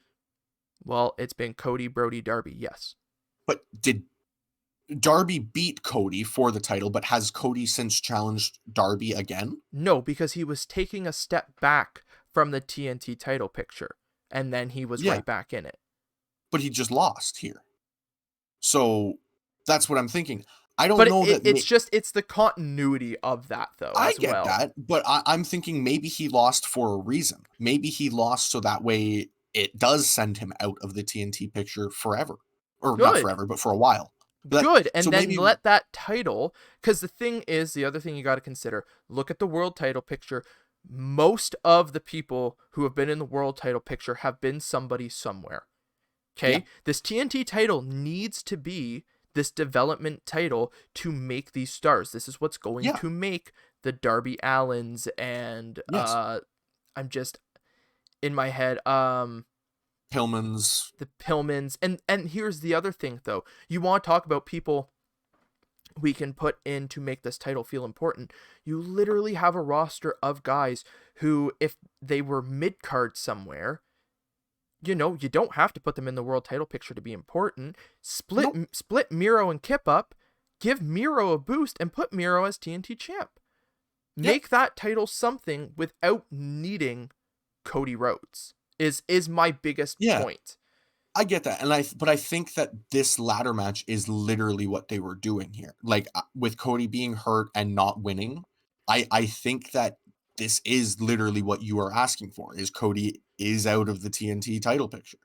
I think it's literally what you are asking for. But my point, the biggest point I was trying to make in this was the last scene you saw of that match was Cody and Scorp. Sure, Scorp won it, which was absolutely fantastic on his part, but it's Mhm. the fact that it couldn't have even been anything else. I know it's one point that I'm making, but it was so center focused once again Yeah, around Cody Rhodes. because I think So maybe if this we're this eliminating him from this picture, yeah, it I think the way that it could have been done and made it feel really good is when Penta hit the move on him, they took him backstage and he was done with the match. And we focus on all these new contenders coming in for it. But it's the that fact that yeah, and the worst part is like I said, they stood in the tunnel. If he would have yes, gone to the back and then come back out, I would have even yeah. been okay with it. And even when they did go to the back, they were still standing in the motherfucking curtain. Yeah, exactly. Like, I'm not saying the way they booked it was fantastic, but what I'm saying is I think the way Cody's character is being booked is he is now out of that title picture, and maybe we don't see him for a while. Okay, good. And I hope that's the case. And like the thing is the way I'm sitting here and doing this, I'm not like this is totally gonna come across as me being like fuck Cody, fuck this guy, fuck that guy. Literally go and watch any of our Dynamite reviews. I've done nothing but praise. I've done nothing but No, praise. exactly. And I'm being really harsh on this pay-per-view. I want to put this out here, especially to you, because we've gone back and forth here. The thing is, I'm being really hard on this pay-per-view because we get great weekly content from them. We really Mhm. do. We get great stuff all the time. We've had literally like 8 great pay-per-views Yes. or 6 or however many I don't ask Mhm. me. Um, so when it comes around to a pay-per-view, and I've made the point a lot for pay-per-views in the year, I want these pay-per-views to be good. These pay-per-views, you look at WWE and you look at the big four, right? Royal Rumble normally bloat. It didn't this year, which really sucked. And I mean, I've made those comments too. Royal Rumble blows off, sets up. Okay? Mhm. Mania blows off, sets up. SummerSlam, and then the worst part is Survivor Series is looked at as a big four, but it really doesn't do that at all. Right. It's kind of It's become brand warfare. exactly. But so like you look at that as their big four, and they normally do that. And so that's what you really Yeah. want from here is the blow off and the setup, which they did in a lot of senses. But in Yeah. other senses, it just didn't, to me, play off how it should have. I don't know. Yeah. Maybe the thing is some of these matches, maybe I missed build up on Dark. Maybe I Could did. I don't know. I don't watch Dark right now. So maybe I missed the build up there. I watched all the vlogs and stuff like that. So the build up there I've seen. Mhm. But I just, as a pay-per-view for AEW, how their pay-per-views have been, and you can't say don't compare this pay-per-view to the others because you can. No, Because exactly, you AEW can. has booked all their other pay-per-views great. So you can totally compare this one pay-per-view to the rest because they put on 3 amazing pay-per-views in the pandemic. Double or Nothing, which nobody knew if it was going to happen, when it was supposed to happen, or how they were going to do it. Their buildup was literally shot in 24 to 48 hours in Atlanta, Georgia, with a minimal crew. Their buildup for Double or Nothing was shot like that. And Double or Nothing was double, funny, haha, was double the show that this one was. Yeah. So that's why I'm coming across as such a dick here. It's because we know what they can do. We know what they can do with their fucking hands tied. And none of that was here at this point. Hell, they're literally bringing in competitors. We've got the Forbidden Door open. We've got people coming from Japan. We got all this. And the pay-per-view just kind of like, for the first one in the pandemic era that should have had the most success, it wasn't. That is my issue. That is very fair. To quickly and I'm gonna do this really quickly. I'm gonna compare it to the Tampa Bay Lightning here quickly. Okay, go ahead. Yeah, sure. So 2 years ago, they won the President's Trophy. They had won it by the time the trade deadline happened. They were 30 points ahead of every single team. Sure. They got swept in the first round of the playoffs. Now, people looked at that and said, "Oh, you gotta sell the whole team. You gotta do everything." No, I think they just needed to retool. They just needed to add some grit, some toughness. Then next year they won the Stanley Cup. They only changed a few key points. Yep. My thing here is to say one bad show ruins the rest is a bit of a bad way to look at it. Because but granted, I am not saying no, I know that. I'm talking about other people who are saying. Okay, I was gonna say, like, if that's how that came across, no, because no, I still love the other pay-per-views for sure, and I mean, I love a lot of this one too. Yeah, but to say that this pay-per-view is a failure because it doesn't measure up to the other ones is not necessarily the way to look at it. I'd say, because I'd say we've been spoiled for choice. When Tampa Bay wins, everybody talks about it as this amazing thing in the fan groups and that I'm in. When they lose, they talk about selling the team. They literally say we need to trade, like, whenever one loss happens. And I'm comparing it to this because this is the first time we've had not a start to finish bad card, but odd booking on an AEW show. Exactly. Like, and so this is the easiest comparison I can make. Yeah. Fans will just make their opinion and assume that what has happened is, what it is. Like, but I think there is more to this, and I don't want to see people immediately start shitting on AEW because they've had a fumble here. Like, oh, it's not the beginning of the end by any means. They're going to pick themselves up. They're going to dust themselves off, and they're going to go on. And like I said, I hope Double or Nothing is 2 times better of a show. Yeah. It was, and once again, this card had some absolutely fantastic, the matches, okay, take the storylines away. I don't think there was necessarily a bad match, even with the Miro, Kip, Orange, and Chuck. The match for what they did was a decent match. You turn the storylines into it, then you only get some of the decent matches. But this is by no means the beginning of the end. This is by no means Tony Khan release half the roster and start from scratch. Yeah. It was a one-off show. But here's the thing, is now we've had that one-off show. Everybody's been waiting for AEW to have that off show. And this was, in comparison to all the other pay-per-views, this was the off show. Yep. So, and that's why, once again, I'm being so harsh. It's because the thing is if I sit here and go, well, it was just, there wasn't the best stuff on here. Well, then I'm not doing my part, especially for this podcast, because I sit here and SmackDown has been off for weeks. Yes. I shit on SmackDown every week, so I can't come on here for AEW and go, this pay-per-view top to bottom, there was some issues, but it was the best card ever because it was AEW. I can't do that. AEW had a slip up And the thing is AEW, in my mind, even after this pay-per-view, the thing is, I'm going to go back, I'm going to rewatch this pay-per-view 30 times like I have all the others.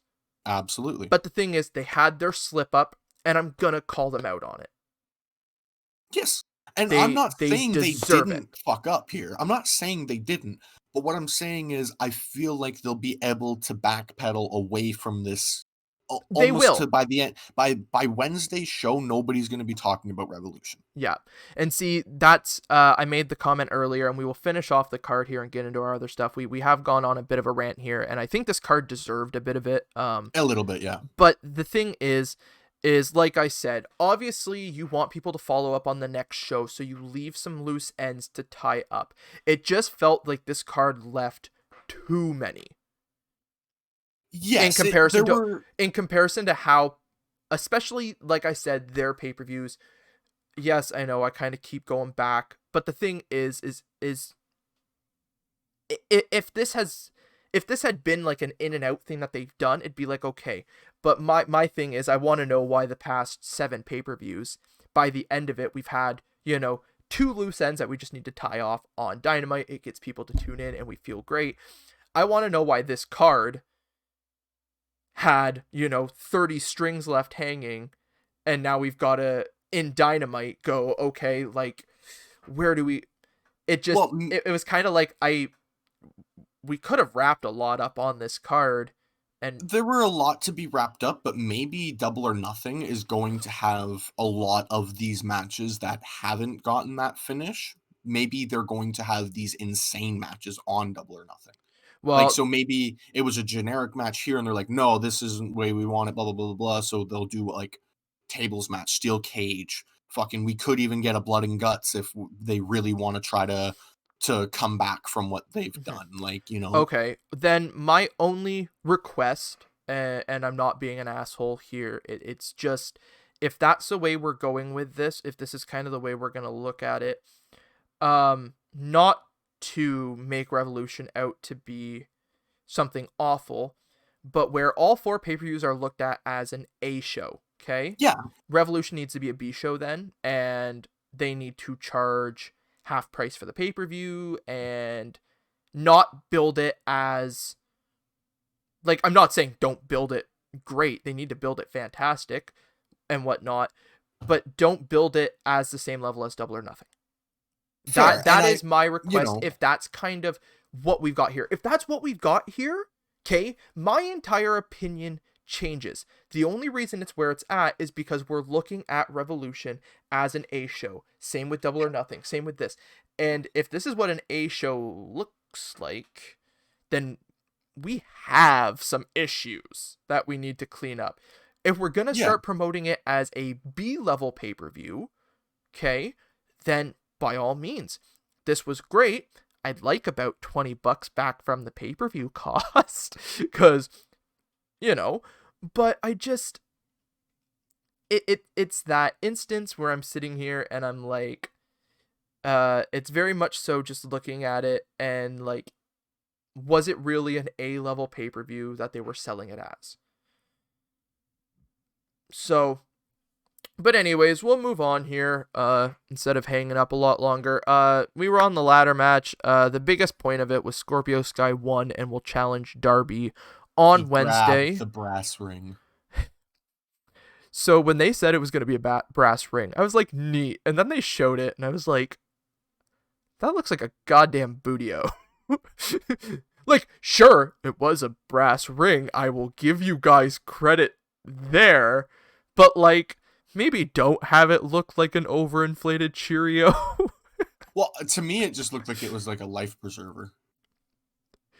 So, do we both agree that it was too large? I think not necessarily, like, it could have stayed the same diameter, but they could have just thinned out the ring needed to be thinner.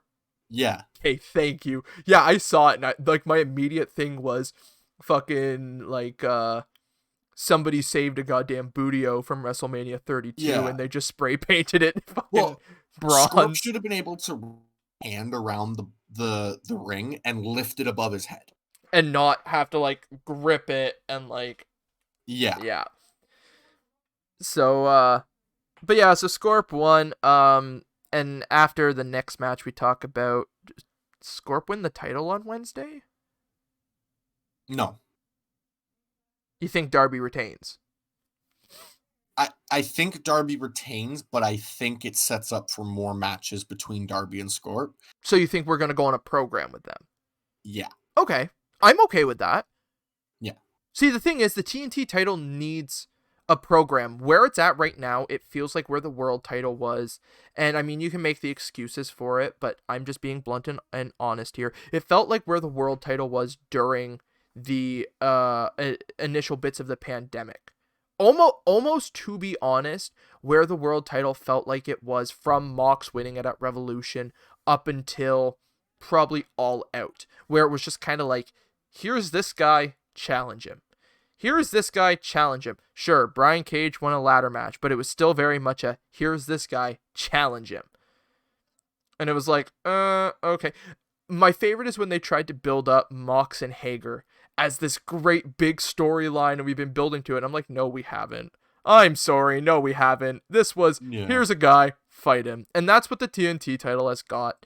So if they actually run a program, I will be over the moon about it. Yeah. Well, I mean, if they don't, there's no reason why we didn't have Darby just defend on the pay-per-view instead of dealing with the Sting stuff. Because if you're going to have the TNT champion involved in a storyline, it needs to be for the TNT championship if it's not going to eventually somehow bring him to a storyline for the championship. Because right now, he's been the champion, but that's not been the story. Like, here's the issue is I'm not sure. I don't think the title needed to be in this storyline, but they gave it to Darby, and then this storyline came about, and I don't think there was anybody in the place to really take it from Darby without it falling through the cracks and kind of just being there. So it kind of sucks the title was in this picture. I'm not going to say it didn't. And I understand, like, yeah, the title should have been defended on the pay-per-view, but the only issue the only issue is they gave it to Darby. They were building Darby up, and the thing is, you couldn't put anybody in Darby's spot for this match to make it work the way it did. That's the issue. Yeah. And then, like I said, the other side of it is, you get somebody going, well, just take the title off of him. But then you need the build for this was going, like, I mean, this just felt like too many pieces were literally butting heads, and they kind of were put into a corner going, fuck. Well, my thing is it's a bit WWE, but why not have Darby defended on a week and then have literally Team Taz cost him the match, and that's the reason why Darby just forgets about the TNT title. But that still leads the same issue as I just said. Irregardless of how he loses it, it's who do we put it on that it's not going to fall through the cracks? Because I don't know if there's anybody mid-card. I don't think there's anybody mid-card that can win it and then keep it there in that. There's nobody, because the thing is the way Darby won it is the reason why it stayed at the level it did. So if Darby gets cost it has to be a high caliber person he's against to keep that title elevated. Do you understand what I mean? No, you couldn't just have Janela win it, because Janela's had no build, and the only reason I'm saying Janela is because it was the most recent defense. No, for sure. I was just meaning, like, it could have literally been anyone. Like, we could have had Cody, or we could have had I would have vomited if we had Cody win it again. It's fine, but hell, I would have literally been fine with -1 taking it off of him if that was the case of that Team Taz cost him the match. Like, you know what I mean? Like, sure, but I still just I literally think they could have given it to anyone that had somewhat of a picture.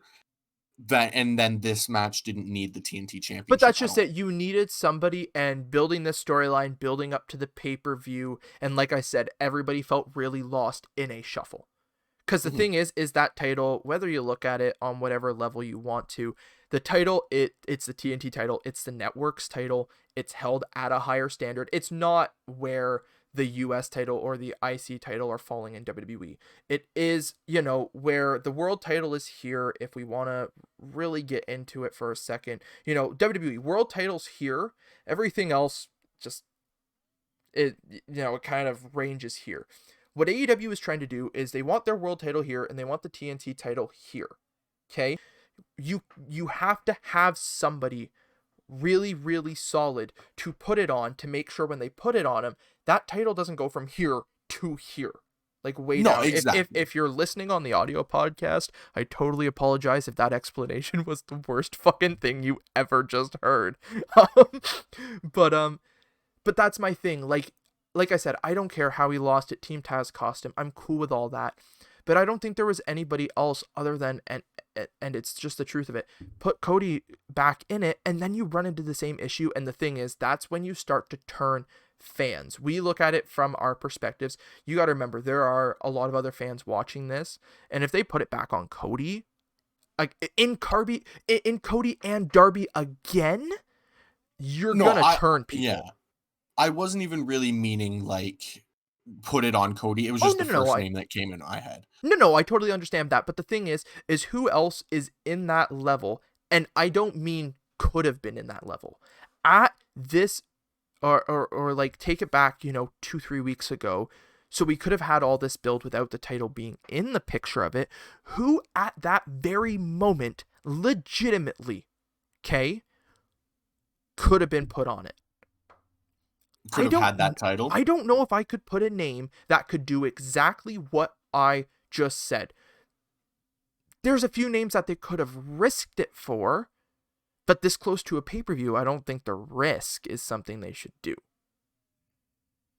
Like a really, really solid, like this title's not going to budge, putting it on this person. We have time to build it. They're not in a storyline that it's not going to make sense putting it into.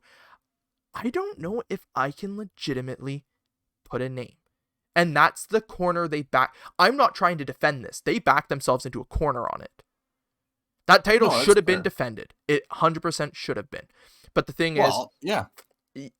every way you look at it, you couldn't replace Darby in this match. You couldn't take the title off of him without it falling through the cracks. You couldn't. It really sucked how the corner was backed into. They should have fixed it weeks ago. But there's just so many working parts. Are you scrolling through the roster list right now? Mm-hmm. And do you have any, like, if you do, please honestly, because I'd like to know. But everybody just, even people like say like put it on fucking Lance Archer or something. Archer is still, even though he's winning matches and like he does have a part, he's still kind of lost in that shuffle. Like he really is. What about somebody like Penta?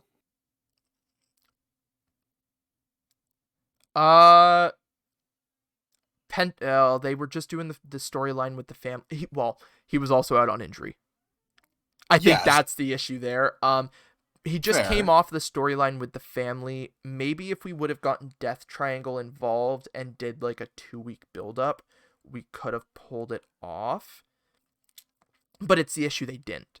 So maybe if we go back, because we started this build in what, December?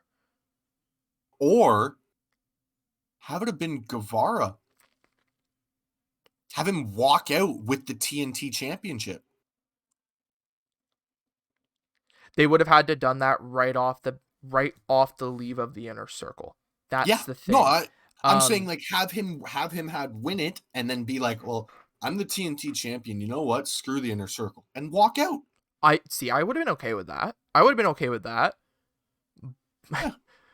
But that's another one of those Hindsight's instances 2020, but where like the Inner Circle, I mean, the worst part is if you're involved with the Inner Circle, it seems like any storyline outside of that, nobody even considers it, which that would have been a great way to do it.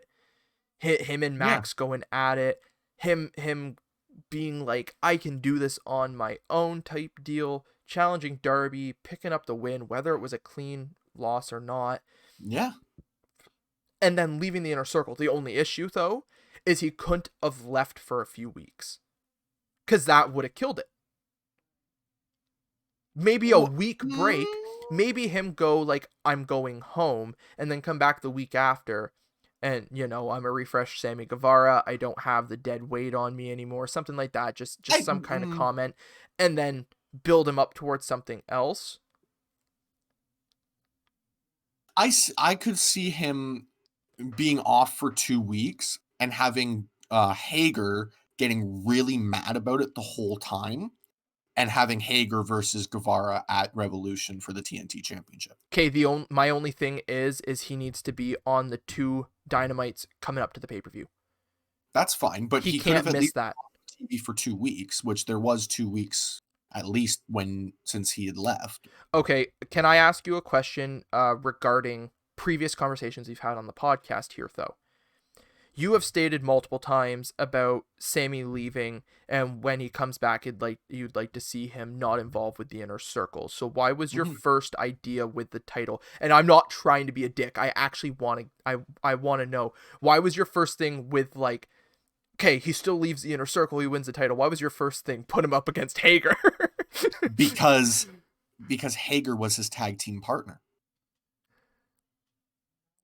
See, a smart thing they could have done, okay, reshuffle the card a little bit here. This would have changed Revolution a lot.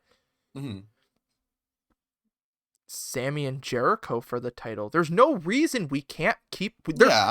Like, have Proud and Powerful challenge the Young Bucks. Yeah, looking at where the title is, there's no reason we can't put a Jericho in that position and build that title up. That title can totally be looked at as the secondary kind of world title, as where they're sitting right now. It should be. The thing is, they could have done that and made that like, they didn't even have to put it on Jericho. Have Sammy beat Jericho. Have Sammy establish himself. And the thing is, at that point, I kind of would have been cool with the whole Inner Circle booting out Jericho. As of this moment, the reason why I'm not cool with it on Wednesday is because the only reason they're doing it is because MJF's kind of just changed their mind, and it's kind of just there. If they would have went that story, Guevara beat him, MJF could have been like, see, he can't even beat that low life. Like, do you really... All of it would have worked out. You know what? We say it about WWE. Tony Khan, if you are listening, we are more than willing to come to Jacksonville and work with you guys on booking. I mean, the thing is like, yeah, like, their booking has been consistent, but this is the one where we're able to pick it apart and just be like, what did you guys do here? Yeah, like, here is literally something that you guys could have made big money off of. Here's an idea. Let's you know, freaking what is it? Is it The Simpsons that tells the future? Yeah. Right? Well, Family Guy's trying to now, but Simpsons is the one that's successfully done it. And that's what Matt what's his last name? Matt Groening or whatever, right? For Simpsons? Like the creator? Yeah. No idea. Okay, well, that's generally who they say is the time traveler. Okay, so why don't we get a hold of him? Me and you will hop back, you know, let's say 7 weeks ago. We'll fly to Jacksonville and pitch this to Tony Khan. Maybe this pay-per-view will be 2 times better. We can make you money. The thing is people will say this about us. It's similar to hockey fans, the armchair GM. Like, we say all these things. There are probably 100 different reasons why this card is the way it is. Oh, guaranteed. They've got it planned out. Well, that's the thing. We talk about, like, them leading up to Double or Nothing or whatnot. This card is going to make Double or Nothing the star of it. Yeah. But I'm just saying, you know, maybe Revolution could have been a star too. The thing, yeah, so I feel like this Revolution, as much as it sucks, this pay-per-view sets up for Double or Nothing more than they wanted it to, but it is. It is a stepping stone, and it's unfortunate, but it is. Yeah. Well, all I know is I am completely open for being a booker, and you know what? Just get all I know is it's time for the big scoop. The big scoop. The big scoop. No more BS. Scoop. No more. No more BS. The big scoop, which to be honest, even though it was nailed down to like 4 or 5 names, and this was seeming to be one of the most like realistic names, I, I was still happy. I I don't had no, I didn't know who to expect at this point. well, Like, my favorite part is they're building it up, then they go, here's the next big signing. I kid you not, and this isn't a joke. You can talk to Mitch about it. The first note of the music hit, and I went, "It's Christian Cage." Mitch goes, "What do you mean?" I'm like, "That is Christian Cage's entrance music. That is the new and improved version." Like that first note, I heard it, and it just clicked in my head. I'm like, "It's fucking Christian Cage," mhm, because that was his TNA theme, just revamped now. yeah, But you heard that first da-da-da, and I'm like, holy shit. And then the countdown hit, and I'm like, they fucking signed him. And sure enough, ladies and gentlemen, the newest signing to All Elite Wrestling is, in fact, Christian Cage. I'm amazed they didn't mention he's a former NWA champion. I'm amazed it didn't come up. Did they not? They didn't. They said he's a former multi-time world champion. That's all they said. That the thing is though, that's fair because It is. stating that they get the WWE end of it in. I I know. I will give them that. That one I get it, but at the same time, to say a former NWA champion puts so much more prestige behind it as well. Yeah, but the thing is, huge fucking signing. I saw something on Twitter afterwards that kind of made me upset though. It was a picture of him and Edge at the Rumble hugging. And the caption is see you down the road, my friend. And I'm like, son of a bitch. Cuz All we I've all know seen, this is yeah. Edge's last run. We all know Mhm. this is Christian's last run. And I'm like, we're not going to get Edge and Christian. We, I'm we could. kind of What if Edge leaves WWE? We get Adam Copeland inside of AEW. well, seeing as they are one of the primary reasons he's back in WWE. Don't get me wrong, when I heard that AEW had contacted him and been like, "Hey, can you wrestle?" I was like, "Yes." Mhm. Please, Please. yes. Hmm. Yep. I will sell my one kidney for that, please. Hmm. I will help But pay his salary. uh Christian, from what I've heard, he has a multi-year deal within AEW. It's a wrestling deal. He He is a, wants to wrestle. from what I've read, full time. Yeah. He was fucking cleared, man. He was fully cleared. So here's the thing. Here's the thing. Is we talk about Edge a lot. We talk about Edge, and Edge grew up loving this. That's why like every time like after he retired, every time something happened, the first thing was can I wrestle? It's like us. You know, if I ever got in that business and got going, if I got injured, my very first thing would be when can I wrestle again? Can I wrestle again? Because Hmm. that is my life. That is what I want to do. That is all those things. And you got to remember, that was Christian as well.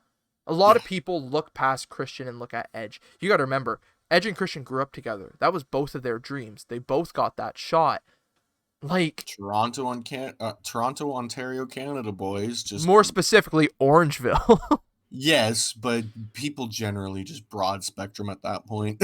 I actually just watched Edge's induction into the Hall of Fame the other day, and I totally forgot when Christian inducted him. He had the video. Edge had sent him a video about a week beforehand. Edge was in Orangeville and was in their high school that they grew up in the area where they used to pretend to wrestle. Yeah. And Edge was like hitting the walls as ropes and hitting big boots and that. Christian is like, he probably regrets sending that to me now. I'm like, the worst part is that was me and my friends. My thing is, my friends in fucking high school didn't like wrestling, so I had to be a closeted wrestling So fan for all of high school. early elementary, that was me and my friends. Late elementary, I was a closeted wrestling fan. High school, I just didn't. promote it. If somebody I knew liked wrestling, we'd talk about it, but it Nobody I was knew did. not the widely known thing. And then in college, I was just like, fuck y'all, wrestling for the win. Yeah, and that's literally the only reason you and I are even doing this podcast. Yeah, which we will talk about one day once we Mhm. rework our schedule post Mania. But yeah, Christian Cage, huge signing, comes out, grabs the contract, signs it, sets it in the ring, shows off his new shirt, Outwork Everybody, which I love. I love it. Sets him up. Um, there we go. Christian Cage elevate the TNT title. Let's not I'm- throw him into the world title picture because I don't want him fed to Kenny Omega. Okay, yeah, I mean, I want him to have the world I want him title. to be world champion, but he won't win it from Kenny. He won't win it. We're Nobody's gonna win it from Kenny. like, so, but Adam will. that's my Adam point. Page Like, will, but that's about it. when I look at like who can be in the world title picture, I'm just like, who do I don't mind being fed to Kenny Omega? Yeah, who can be fed to Kenny until we're ready to pull the trigger on Adam? Yeah, exactly. That's basically the way they're booking for the rest of 2021. But I am totally okay with Christian going for the TNT title.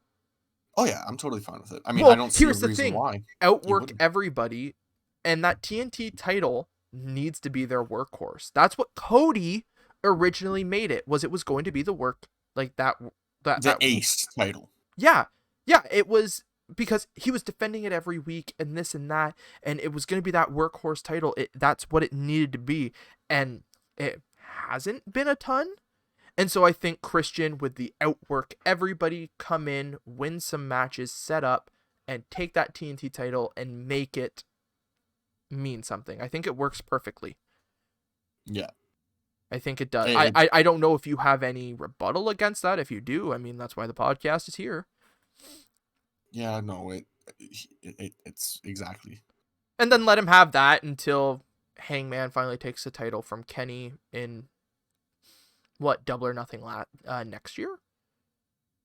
Do we think they're going to run it that long? 2022, so Over a year. A year and a half at that point for Kenny's title reign. Yeah. Oh, he's not losing it anytime soon. So, but will Kenny be the longest world champion for AEW in for the next 5-6 years? Yes. Yeah. Yes, guaranteed. And then not saying the rest will be transition champions, but they'll be Page half will win a it. year, 5, Page will 6 win months. it. He'll hold it for probably 2 pay-per-views worth. Lose it. We'll get maybe a pay-per-view's worth.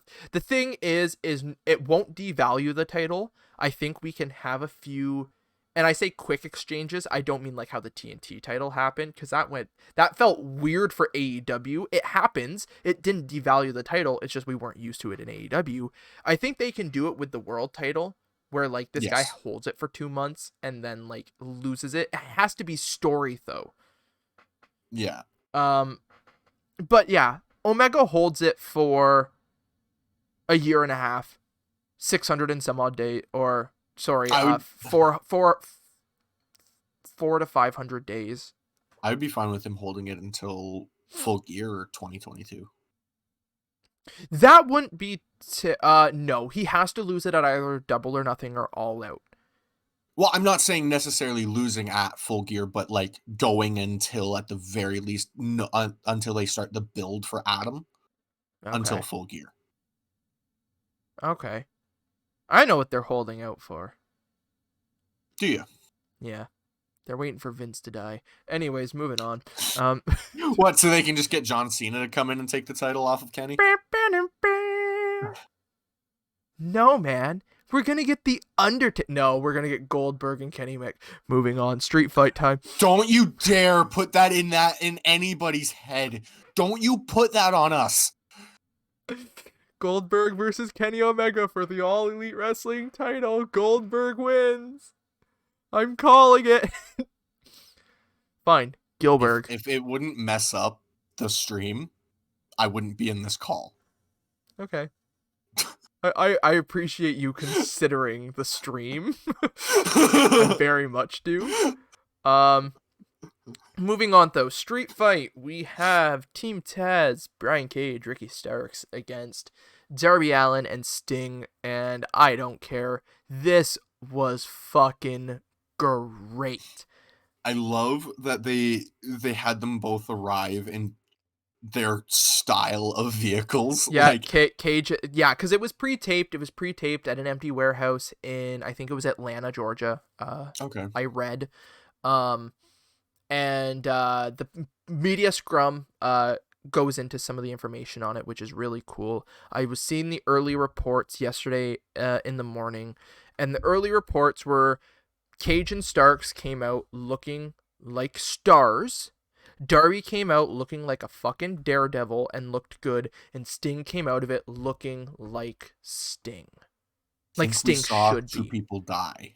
So I'm pretty sure we saw some deaths in this match. I mean, not the only match that I thought we'd see it in, but yeah. So pre-taped, the style of it, I loved. I had no issue that it wasn't at the arena. I loved, like you said, Cage and Starks roll up in fucking. You would probably have.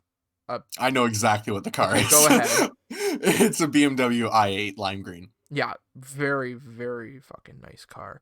And then you've got Darby riding in on his skateboard, Sting with the truck. They pull Black up. Toyota Tacoma. Yeah, I'm a big car guy. So. I loved all the build up into the match. They brawled through this warehouse. There was some fucking great stuff. I loved at one part, Sting tosses the bat up into a different part, and I was sitting here, and like I said, I had Mitchell over, and I looked at him and I went, okay, so what happens is they head up there and they're gonna fly through that somehow onto the very evident crash pad. They made it look not like a crash pad, but as somebody who's been watching wrestling as long as I have, I went, it's a fucking crash pad. I'm like, somebody's flying through, like, it's very evident how they're going with it, and I'm okay with it. Sure enough, they work their way up, and at one point, I see the bat out of the corner of my eye, and I liked that. I saw on Twitter, people were like, oh, the fucking bat's there, blah, blah. I'm like, nah. No, that is perfect storytelling in the sense, I mean, we went through video games, you understand giving the players hints. It's the same thing as giving a viewer a hint. That makes the viewer realize that spot in the wall there is overlooking where they were wrestling at the start. So the ring is down there. You know all of that stuff. And it gives you a sense of where location, basically. Like, you know where you are. You can put yourself inside that warehouse. They went up a flight of stairs to the right, to the left, and now they're standing over top of where the ring is. Yeah, I thought they did fantastic. Will Hobbs and Hook getting involved was so good. The one spot that I watched, and I'm like, fucking crazy, is when they fucking swing Darby through the glass, but that wasn't even the part that got me. It was the fact that it was into a fucking wall. Yeah, like, and then, what kind of a crazy fucker? I'm sorry, you are tossing another human being just at bricks and cement. I'm like, and glass. Like, you cannot make that not hurt. Like, you learn to take the bumps, your body gets used to it. And it's breakaway glass, but it's also, once again, bricks and cement. Yeah. Like, and the worst part is when it fell down on top of Darby, bonk. It was just a thud on his head, and you kind of saw the eyes like, oh, okay. Well, because as it landed on him, he just kind of falls over, and I'm like, Yep, okay. Yeah, and so obviously, I really liked they start ganging up on Sting, and Darby's just like, Sting! Fucking, here's the bat! Yeah. Breaks the bat over Cage's back, which I thought was a beautiful touch, because it really makes Cage look like a fucking, well, here we go, well, keeping with the gimmick, it makes him look like a machine. I was gonna say Swolverine because that was his shirt. Yeah, well, the thing is the machine, Brian Cage, right? So, but although I did like the Swolverine. That was fucking cool. Yeah, I like that. I really like that because honestly, you look at him like you could play Wolverine. So the funny part, get on that. The funny part is when he,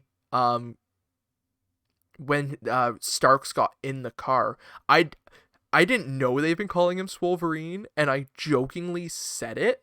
And when he got out and he had the fucking shirt on, I'm like, oh. And you're talking about him playing Wolverine. Lucha Libre, AAA, has paired with Marvel, and he's playing Thanos. Did you not know any of that? No. So AAA has paired up with Marvel, and they have brought the superheroes into AAA as Lucha Libre stars, and Brian Cage is playing Thanos in AAA. They've Oh, got that's Spider-Man, Captain amazing. Marvel, Deadpool, Venom, I think. Oh my god. It's neat. They've got pop figures. They've got all the pop figures for them, Oh, plushies. that's why the pop figures are a thing. Yes. I just thought they were just a random thing that was It's happening in AAA, and he's playing Thanos. There's Arachno. Yep. Lalandia Americana. Yep. Oh yeah. But anyways, yeah, that's amazing. Yeah, you'll have to look into that. I'm surprised you didn't know about that. Okay. Anyways, so Darby ends up jumping from the fucking third story there, through Cage. They rolled Cage onto the thing. And then we got a really good piece for Sting and Starks. Although, did you notice the most obvious cut in the match? Maybe if you mention it, but When Sting does the sunset flip out of the powerbomb from Starks. It was the most evident cut of the... Maybe... I mean, I didn't take my attention off of it, but maybe I saw it wrong. But he kind of pops Sting, but he doesn't pop him enough, and then it cuts to a different angle, and Sting is in the sunset flip to roll Starks up. And so it was very much a matter of the sunset flip didn't happen properly the first time, but the way the setup was, they didn't want to reshoot it. And so they just reshot from the sunset flip. It was a very evident hard cut because Sting went up, and then when they cut it, half a second, Sting was over, which, I mean, at the same time you're thinking Sting's 61. He's not moving that quick. That sunset flip did not happen that quick. This isn't Darby Allin hitting it. This is Sting. Yeah. Which, by the way, loved the face paint on both of them. Mm-hmm. The mix of both of them was fucking awesome. It was really nice, yeah. But, Sting hits the Scorpion Death Drop on Ricky Starks and picks up the win. And I'm sorry, WWE and Vince. Y'all fucking misused him. This is what Sting should have been. It's exactly what Sting should have been. Anyways. And then we get the main event. We have Jon Moxley versus Kenny Omega for the All Elite Wrestling World Championship in an exploding barbed wire death match. Not in North Carolina. I was upset about that. I was too. I love that Rendsburg was in that whole outfit. Yeah, but I didn't like how they tried to sell it off as it's a bomb-proof suit. I was When like, they said that is not. When they said that, I'm like, guys, no. I'm like, you can tell us that is a flame retardant suit all you like, but that is not a bomb-proof suit. Yeah. Now here's the thing, because I know there will be comments made. Yes, we know the ending. We will talk about the ending. We are not focusing on the ending as we talk about this match. This match was fantastic. We witnessed the matches just like you guys did. We'll get to the part at the end. Yes. The match itself, fantastic. The explosions of the ropes went really well. I made a comment to you. They activated the one triple hell spot. They should have added 2 more pyrotechnics on the other corner to cover it, to make it look like an explosion. I will give it that. My favorite part of the match. My favorite part is when the initial warning went off. This is a testament to Jon Moxley. Mm-hmm. He turns and goes, "Oh fuck." And the announcers did a really good job with it of going, there's no countdown clock for these wrestlers. That is a warning to them that it's coming. And I loved Mhm. Mox, and I made the joke watching it. Moxley's face was, if I just kill him, I don't explode. And I was like, yeah. Yeah. Yeah. The exploding bat was neat. That was a neat little thing. Yeah, the Um, Good Brothers coming out and helping out was nice. can we talk about now? And I'm not gonna argue it because they stated it on commentary and it was true. Can we talk about the one-winged angel? The first one, smart. That It's is not a one kick of out. that is one of the smartest things I have seen. The worst part is I saw it coming because I saw Mox. He gets hit with it and he goes and looks at the rope to be like, "Am I close enough?" But it was smart because it, like you Oh said, yeah. it wasn't a kick out. It wasn't. Wasn't a kick out. Omega broke it. Hmm. Um, And when they went for the one-winged angel, I'll admit, because I'm watching in pastime, I just kind of quickly moused over the thing to see how much time was left on the show, and I was like, "There's 20 minutes left, or whatever. There's no way this is the finish." And then the slam happens. Like, okay, he hit it. Now what? so Like, my thing was I'm sitting here and I'm like, they give the kick out to John Moxley, and I'm right? okay with it. Yeah, I was like, Like, "Oh, if they're gonna give the anybody, first kick out." Yeah, like, sorry, like, yes, let's take away Kota Ibushi doing it, and we will, let's because stick it's with not really well kayfabe. televised, and Let's yeah. stick with kayfabe. Nobody's ever kicked out of it. Who better? Who better to give Cage, the first kick out to? who better? It's just because that's Oh, his. I don't disagree, but I don't, because he's a fucking monster. Like, uh, but oh yeah, my god, you know what? Just saying that, Monster Among Men versus the Swolverine. they're waiting for Vince. Anyways, I shouldn't they've got laugh a that hard, but backstage yeah. pool. Don't lie. Anyways, Oh yeah, it's a Deadpool similar. oh, you know what I realized happened with this pay-per-view? They tested out one of those monkeys. Sorry, Bruce. Oh yeah, they did. Anyways, They're like, oh, we got one of WWE's. Yeah, we're never doing that again. somebody tell Bruce to go home. Bruce, you got to write another book. Hey, Bruce, Raw's tomorrow night. You better get the fucking. Where are they? Are they still in Orlando? Tampa? I Tampa. think so. They're um Tropicana's yes, in Tampa, right? Tropicana Field is in. No, it's not. Yes, it is. It's the Rays Stadium. Okay. No. So the Tampa Bay Rays, well, are called the Tampa Bay Rays, don't play in Tampa Bay. So where's Tropicana Field? One Please second. figure this out for me. Not that it matters, but I want to be accurate in calling out Bruce. It is in St. Petersburg, Florida. But they keep saying Tampa. They do keep saying because Well, that's like MetLife, fucking New York, New Jersey. It's like, nah. No. yeah. No. Well, it's exactly like the NBA or the MLB, sorry, calling the Tampa Bay Rays the Tampa Bay Rays. Even They though should they're be not in called the Tampa Bay. Florida Rays. Yeah, something But like that. Okay, but yeah, anyways, Bruce, you got to make it down to St. Petersburg for Raw. You get better head going. home. Anyways, I'm sorry. Yeah, Good Brothers I'm come half out. sorry. I'm not really sorry, but I say it to cover my ass. That's fair. That's I fair. just exposed myself. Caleb exposed. Oh no. Um, and don't come to the video podcast expecting me to actually have been exposing myself. Just saying. I'm done. Sorry.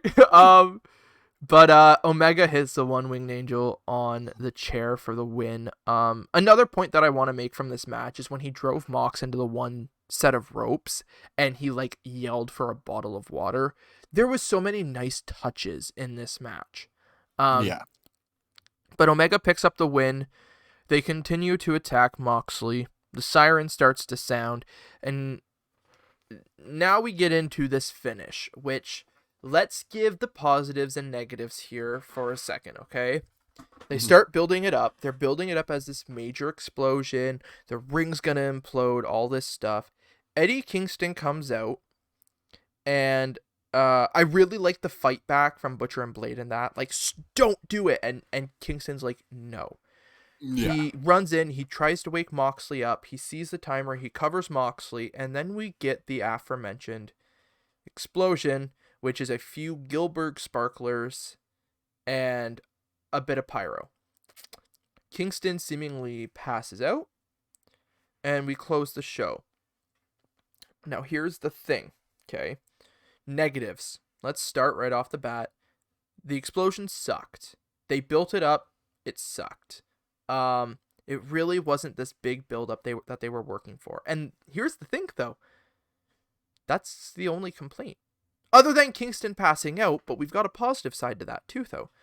AEW has already taken this and turned it on its head. So here's the positives, though. They covered their asses, saying the bomb was a dud, and they can cover Kingston by, we talked about this pre-podcast, Kingston passed out from the nerves of what was about to happen. Kingston thought him and one of his best friends in life were going to be blown to Kingdom Come, and when it didn't happen, his body couldn't register it and he passed out. For the people who were tweeting about it, shitting on it, you very obviously, I don't care about this kind of heat, you very obviously have never been in a situation in life with that kind of stress, because you obviously didn't get it. I watched it just as everybody else did. I sat there and went, wow, Kingston's selling that. And then I went, but you know what? Yes, he is selling that because of this reason and not because of the explosion. Exactly. You need to look at this as it is. It is not. When the bombs went off, my initial reaction was, "Nah." But then I'm like, I started thinking about it. I was like, well, hang on a second. They said this was designed by Kenny. Yeah, this So, was designed by Kenny Omega. Kenny Omega yeah, is not a fucking engineer. exactly. And the thing is, they've now set a precedent for whenever they do the next death match, it's not going to be designed by the wrestlers. Yeah. This match happened because Kenny wanted it and Kenny designed it. Yeah. Which means the reason it was a dud is because Kenny Omega designed it. Exactly. And so should we ever get another match like this? That's not going to be the case. So, like, the worst part is people took this and just went, fuck this show. Yeah. Like, no, not fuck this show. No, and here's where I come back around. Sorry to cut you off. I shit on it a ton in the middle. This was a fucking good show. At the very least. One of the best. One of the best that I've seen in 2021. In 2021, yes. I was going to say not out of all of the AEW pay-per-views. No, in 2021. If we're talking 2021, yeah. Yep. I mean, 100%. The final two matches of this fucking show were... that cinematic match, street fight, is, in my opinion, one of the best that's been done so far. Yeah. That's the best street fight, period. Street fight, and then cinematic. Like, the broken mat stuff has been good, really has been. The Boneyard match was cool. They've done some cool stuff, but this is one of the best ones. Because it played to everybody's strength. It played into the storyline. It played into the characters. It worked. Yeah, exactly. There were just so... Yeah, it's just... Exactly. But I don't even know a better way to describe it than what you just said. So, but we'll come back around to it here in a few. We're going to move on through our normal of the night stuff. We'll try and wrap this up before the 3-hour mark. We'll run through it. We're going to run through some of the media scrum because it's got some news and stuff in there to talk about. And then we'll wrap up. So we'll start right off the bat, though, with our Malteser match rating system. If you've never seen this before, we do it on the post-pay-per-view review shows. It is a total knock on the Dave Meltzer scale, but no disrespect to Dave. This is just our own thing. Yeah, So running through, you didn't catch the buy-in. I did. I gave it I a did two and a not. half. Two and a half. Fair. Which we also have run through this scale before, but we'll actually put a thing up somewhere explaining our scale. We should probably do that. Yeah, like maybe a little like pop up on the screen or something at some point. Yeah, we'll get it somewhere in a description or something. Whether it's for this episode or not, we've explained it before. Out of Yeah, 5, I gave it a 2.5. 50%, we're good. Main card. Tag title match. I gave it a 3.25 out of 5. I gave it a 3.5. So very similar, very close. Yeah, Good match. Tag team. Casino Royale. I gave it a 3. The tag team title match was better, but this was still a great match. So I gave it a 3.25. We literally were on the same scale there. It was Yeah, a quarter of a point less. yeah, Um yeah. Shida and Mizunami for the women's title. I gave it a 3.5. Okay, I gave it a 3. It's a little Fair. further, but still See, close. my thing here is I've literally seen Rio in what she has done in AEW. So every time I watch the match, I'm like, oh, you can do crazy, stupid shit, can't you? That is completely fair. Sure. Yeah, and I mean the thing is, we're still only a point 0.5 difference there. We're still saying it's a good match. Yeah, exactly. Miro, Kip, Chuck, and Orange. Okay. I gave it a 2.25. It's not a bad match, though. I gave it a 2. So we're still very much so in range. I agree. It was just more so the fact, Compared to the other ones, yeah, it wasn't there. It wasn't yeah. there. Paige and Hardy, big money. Big money match. So I gave this a 3. I gave it a 3. See? It was See? exactly what it needed to do, in my opinion, except for I think they just needed to switch who won. I gave it a 3 because of the match. I couldn't give it any more because I felt like even though I predicted Paige, I expected the outcome to be different. I don't think the outcome did what I wanted it to for Paige to win. I would prefer Right. Matt winning it. Would have sold it better. Because I just feel, like I said, I've already shit on it. I'm not going to hang up on it. I Mhm. just feel with the way it went, we've got nowhere to go from it. Yeah. And the storyline falls dead in the water, which I don't want. I think they could do more for this, but they didn't give anything at the pay-per-view to make me want more. So Yeah. I gave it a 3 for the match. It was a good match. You know, I gave it to it for the match, but I couldn't give it to really any of the story because I didn't feel like we had enough into it, and I don't think we're getting much of anything out of it. Yeah. So, ladder match. Face of the Revolution ladder match. So I gave it a 3.5. Okay, I gave it a 3. Put it on the same level. And once again, I've already stated my issues here. I initially had it at a 3.5. I was enjoying it, and I just disliked the Cody stuff in it. I did not dislike Cody being in it. I disliked that the fact that it was so focused that Cody got hurt and then Cody came back out and then Cody was involved and then the finish was Scorp pushing Cody, which at the same time, Cody being the former champ, showing Scorp is grabbing that ring. I just didn't feel like Cody needed to be the face of the match. Yeah. Maybe they wanted him to be that because he was literally the face of the division before Well, Darby, so that's it's why. the only reason I can see it being Scorp and Cody at the end and Scorp pushing him because Scorp's pushing Cody out of the way and grabbing that brass ring. It works. I'm being picky.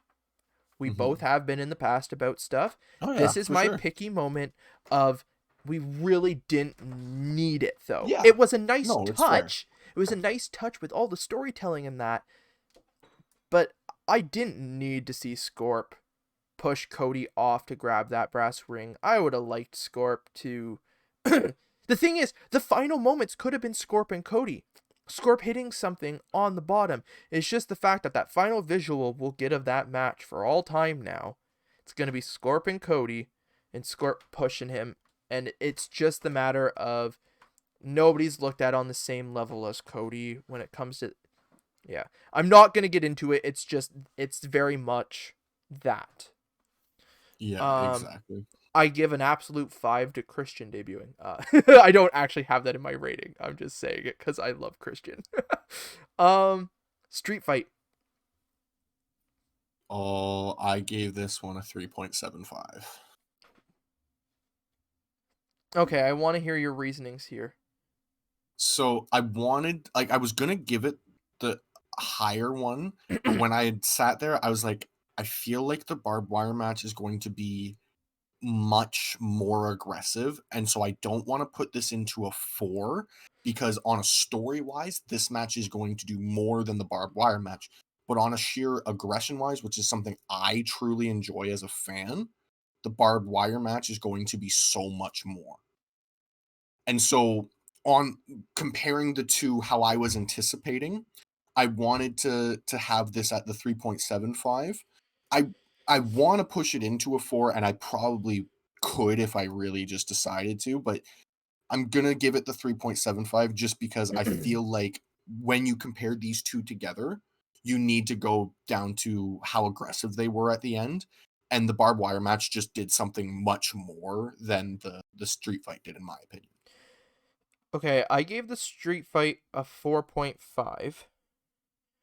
And let's cover the main event, and then we can discuss back and forth for like 5 minutes about it, because I can only assume. What did you give the main event? I gave it a 4.5. Okay, I gave it a 4.25. I actually gave it a quarter less. Um, my personal reasoning, and I understand your point completely. I'm trying to look on it as at a level here. Both matches, okay, the outcome was predictable. Yes. We it was it was a 99.9% chance in my head on both sides. We knew Sting was winning. We knew Omega was winning. Mm-hmm. Omega and Mox did what it needed to. It did exactly what people were expecting, which isn't a bad thing. It's great that they did that. Yeah. And so did the street fight. My only thing is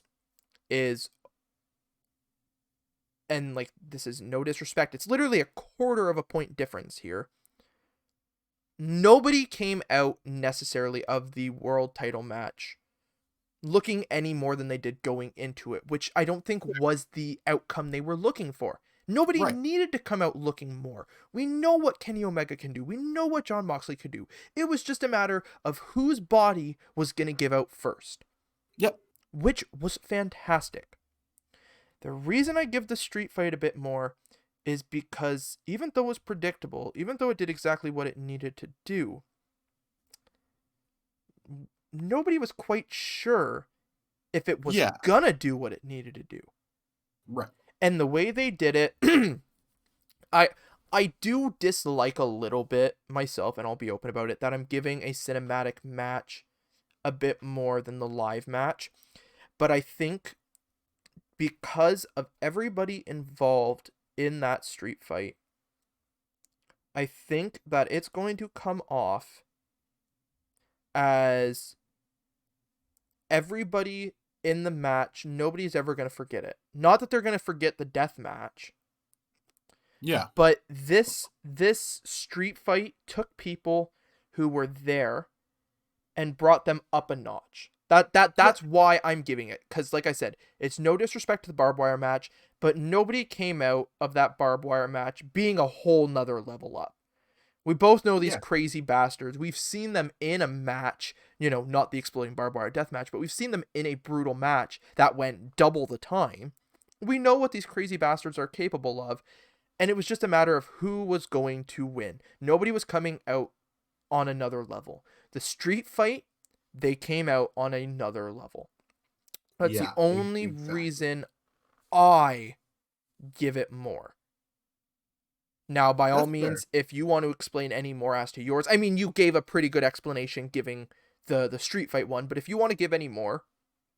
Um, My one thing is as well, there were some really big story moments in here with the one-winged angel, Oh, big time. explosive kick out and stuff like that. So and I'm a big fan of hitting your finisher onto a setup chair. I'm a huge fan of Oh yeah, that. that's fucking brutal. I love it. Like, yeah, it sounds fucked up to say we love stuff like that, but I absolutely love something like that. And so seeing moments like that, I mean, no way does it take away from Darby Allin jumping on Brian Cage from the top of a Crazy warehouse, fucking bastard.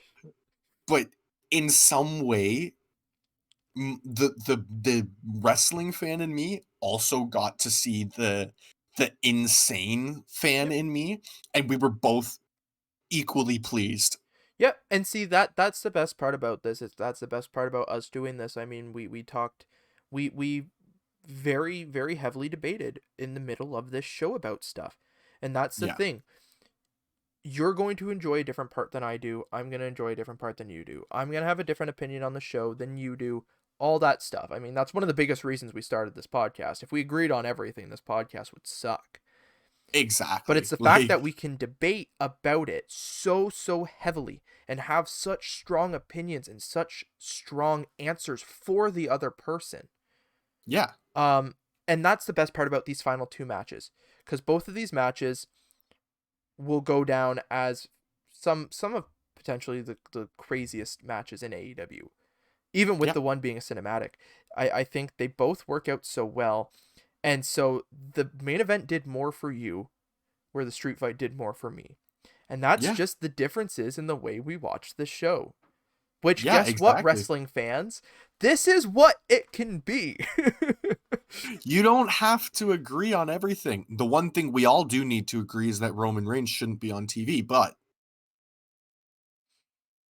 Yes, agreed. I had to. Excuse me, but yeah, like, I like how you're just like, yeah, just moving on. yeah, I'm not gonna stick on that. I do agree, but the thing is yeah, we had a great debate during this show. We both gave such strong opinions. You think certain things are going to work out in the next week. I don't think certain things are going to work out in the next week. But the best part is we're going to come together for that review show, and you We'll know, fucking find out. we'll find out who was right. If either of us are right, fucking we might both be wrong, and we might look at it and go, "You know what? This worked out better than either of us thought it would." Yeah, exactly.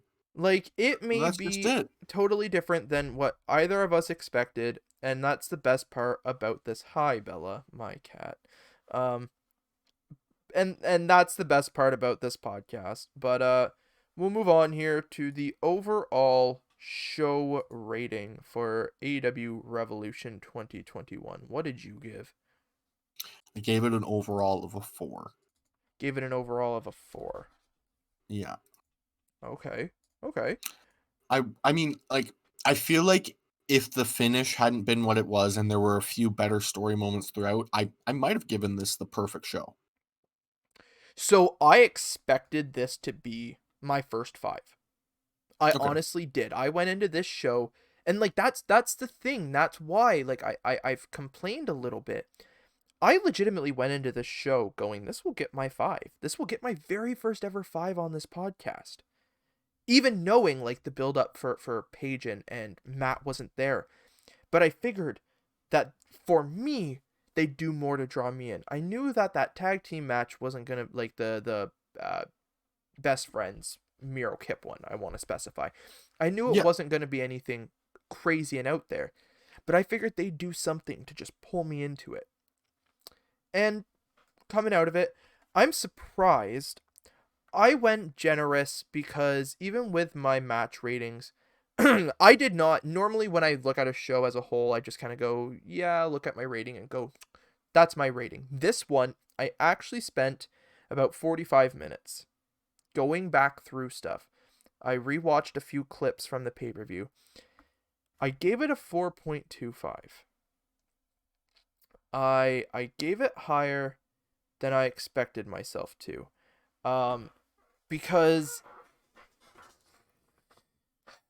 they did just enough right by me to get over the 4 And then I got to be honest, the quarter point was the fact that they were able to pull off both Christian Cage and Ethan Page. Yeah. I'll be honest, a quarter of my point is because the two surprises of the night were genuine surprises. Because even though in the Yeah. back of my mind I was like, it's going to be Christian Cage, I legitimately never expected it to be Christian Cage. Yeah. Ethan Page was a complete surprise, which I popped for. I was like, yes, here we go. And I like that he's playing a heel character. As he needs to. Yeah. I gave it, but yeah, Oh. I gave it a 4.25. Um, the worst part is normally sometimes we break it down, but like I said, I spent 45 minutes giving this my rating. I cannot break this down. No, exactly. I will do a solo podcast explaining my rating if people really want it. But it was good. That's that. Match o' the night. So it's the barbed wire match. But not the finish. Yeah, I'll get into that part afterward. I gave it to the street fight. Yeah, I gave it to the street fight. You'll see where I give this talk about the street fight. Okay. Segment of the night. That's the street fight. So, because this is our own little personal things, the ratings, we try to be kind of unbiased and particular. Sometimes there is bias in it, which it happens. It does, but it's not like you can get away from it. So. Exactly. My segment of the night went to Christian Cage, man. Fair. I popped. I was happy about it. I'll give it there. That is very fair. Now I'll take this one. Performer of the night. I'll take it first. This is where I give to Mox and Omega. I didn't want to call their match a segment. Okay. Yeah. The street fight was kind of more of a segment, but to me, as a match, as I've already explained, it did more for me than the barbed wire. They got match of the night. My segment of the night was me just being a fan. Christian Cage signing, hell yes. My performers of the night go to Mox and Omega because they did tear the fucking house down in that match. Yes. There. What did you give? Kenny and Moxley. Like there's no way, or like, yes, Darby is probably broken in half, but like he'll be okay. He'll live. Darby stood up, dusted himself off, and was like, do it again. Looks at Brian and's like, yeah, I beat you. Walks away. Like, grabbed a hold of his skateboard and rode off into the sunset. Yeah, exactly. That would have been the perfect end to that match, is them both walk out of the building, Sting get in the truck, Darby get on the skateboard, and they just drive off. Like Darby rides beside the truck. That would have been so good. The fucking cinema freak in me is like, yeah, and then the cops come up and they're like, we got reports of a murder going on in a warehouse. No, all you need is like the police siren and like the lights, and it's enough for everybody to be like, oh. Okay. That's the best part about wrestling as you look at it. I mean, the main event was an exploding barbed wire death match.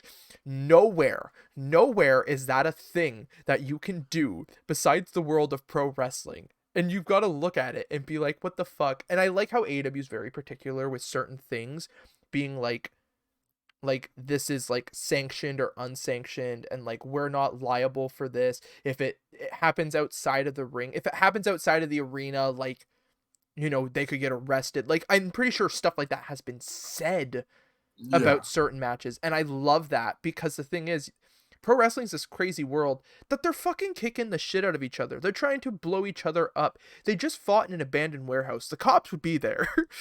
So, yeah. That's just it. Like how do you play that off to a cop? Like, we're wrestlers. It's okay. What's that dude doing in the pit over there? Oh, I jumped onto him from the third story of this building. You fucking did what? Why is there a broken bat? Oh, I broke it over his back. None of none of these things are legal. None of what we are saying is a thing that can happen, but it did. My favorite has been talking to people leading up to this pay-per-view and somebody being like this week I was asked, like, what are you doing this weekend? I'm like, I got a wrestling pay-per-view on.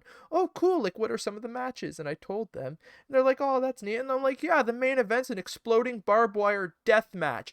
And you know the fucking responses I've gotten from people? This pro wrestling is the only place where it's okay to say. We've talked about it previously on the podcast, the exploding anus match. You do not talk about that anywhere else. You barely talk about that in pro wrestling, but it's talked about in pro wrestling. Yeah, exactly. Like my coworkers, when I was at work before I was coming home last night, they literally were like, "Oh, so what are you gonna do?" I'm like, "Oh, I'm probably gonna go home and watch a murder." And they're like, "What do you mean?" And I was like, "Well, I'm gonna watch an exploding barbed wire death match." And they're like, "What the fuck?" Have a good night? Yeah. Do you need bail money? No, it's okay. I'm a pro wrestling fan. Like they just laughed. It was wrestling is one of the greatest things ever. I don't care. But it speaking really of the greatest thing ever, the best segment of our night, worst of the night. I love my segues into this.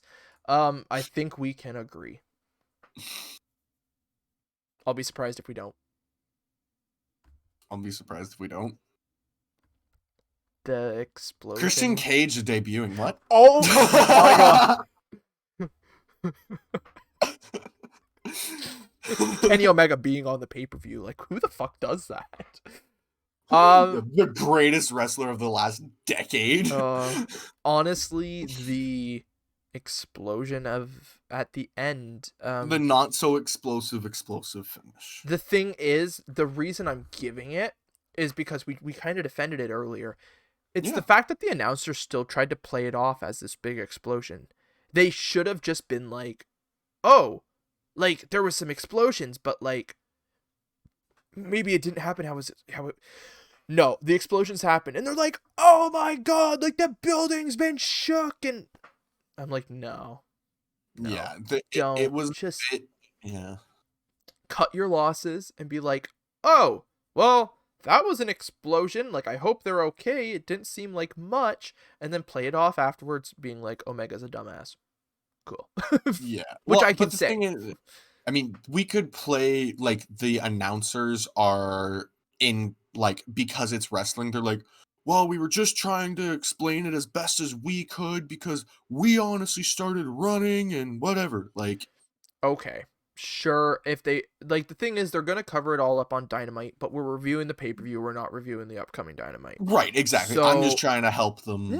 I agree. If they do that, I'll be fine with it. Just how they covered it on the pay-per-view was bad.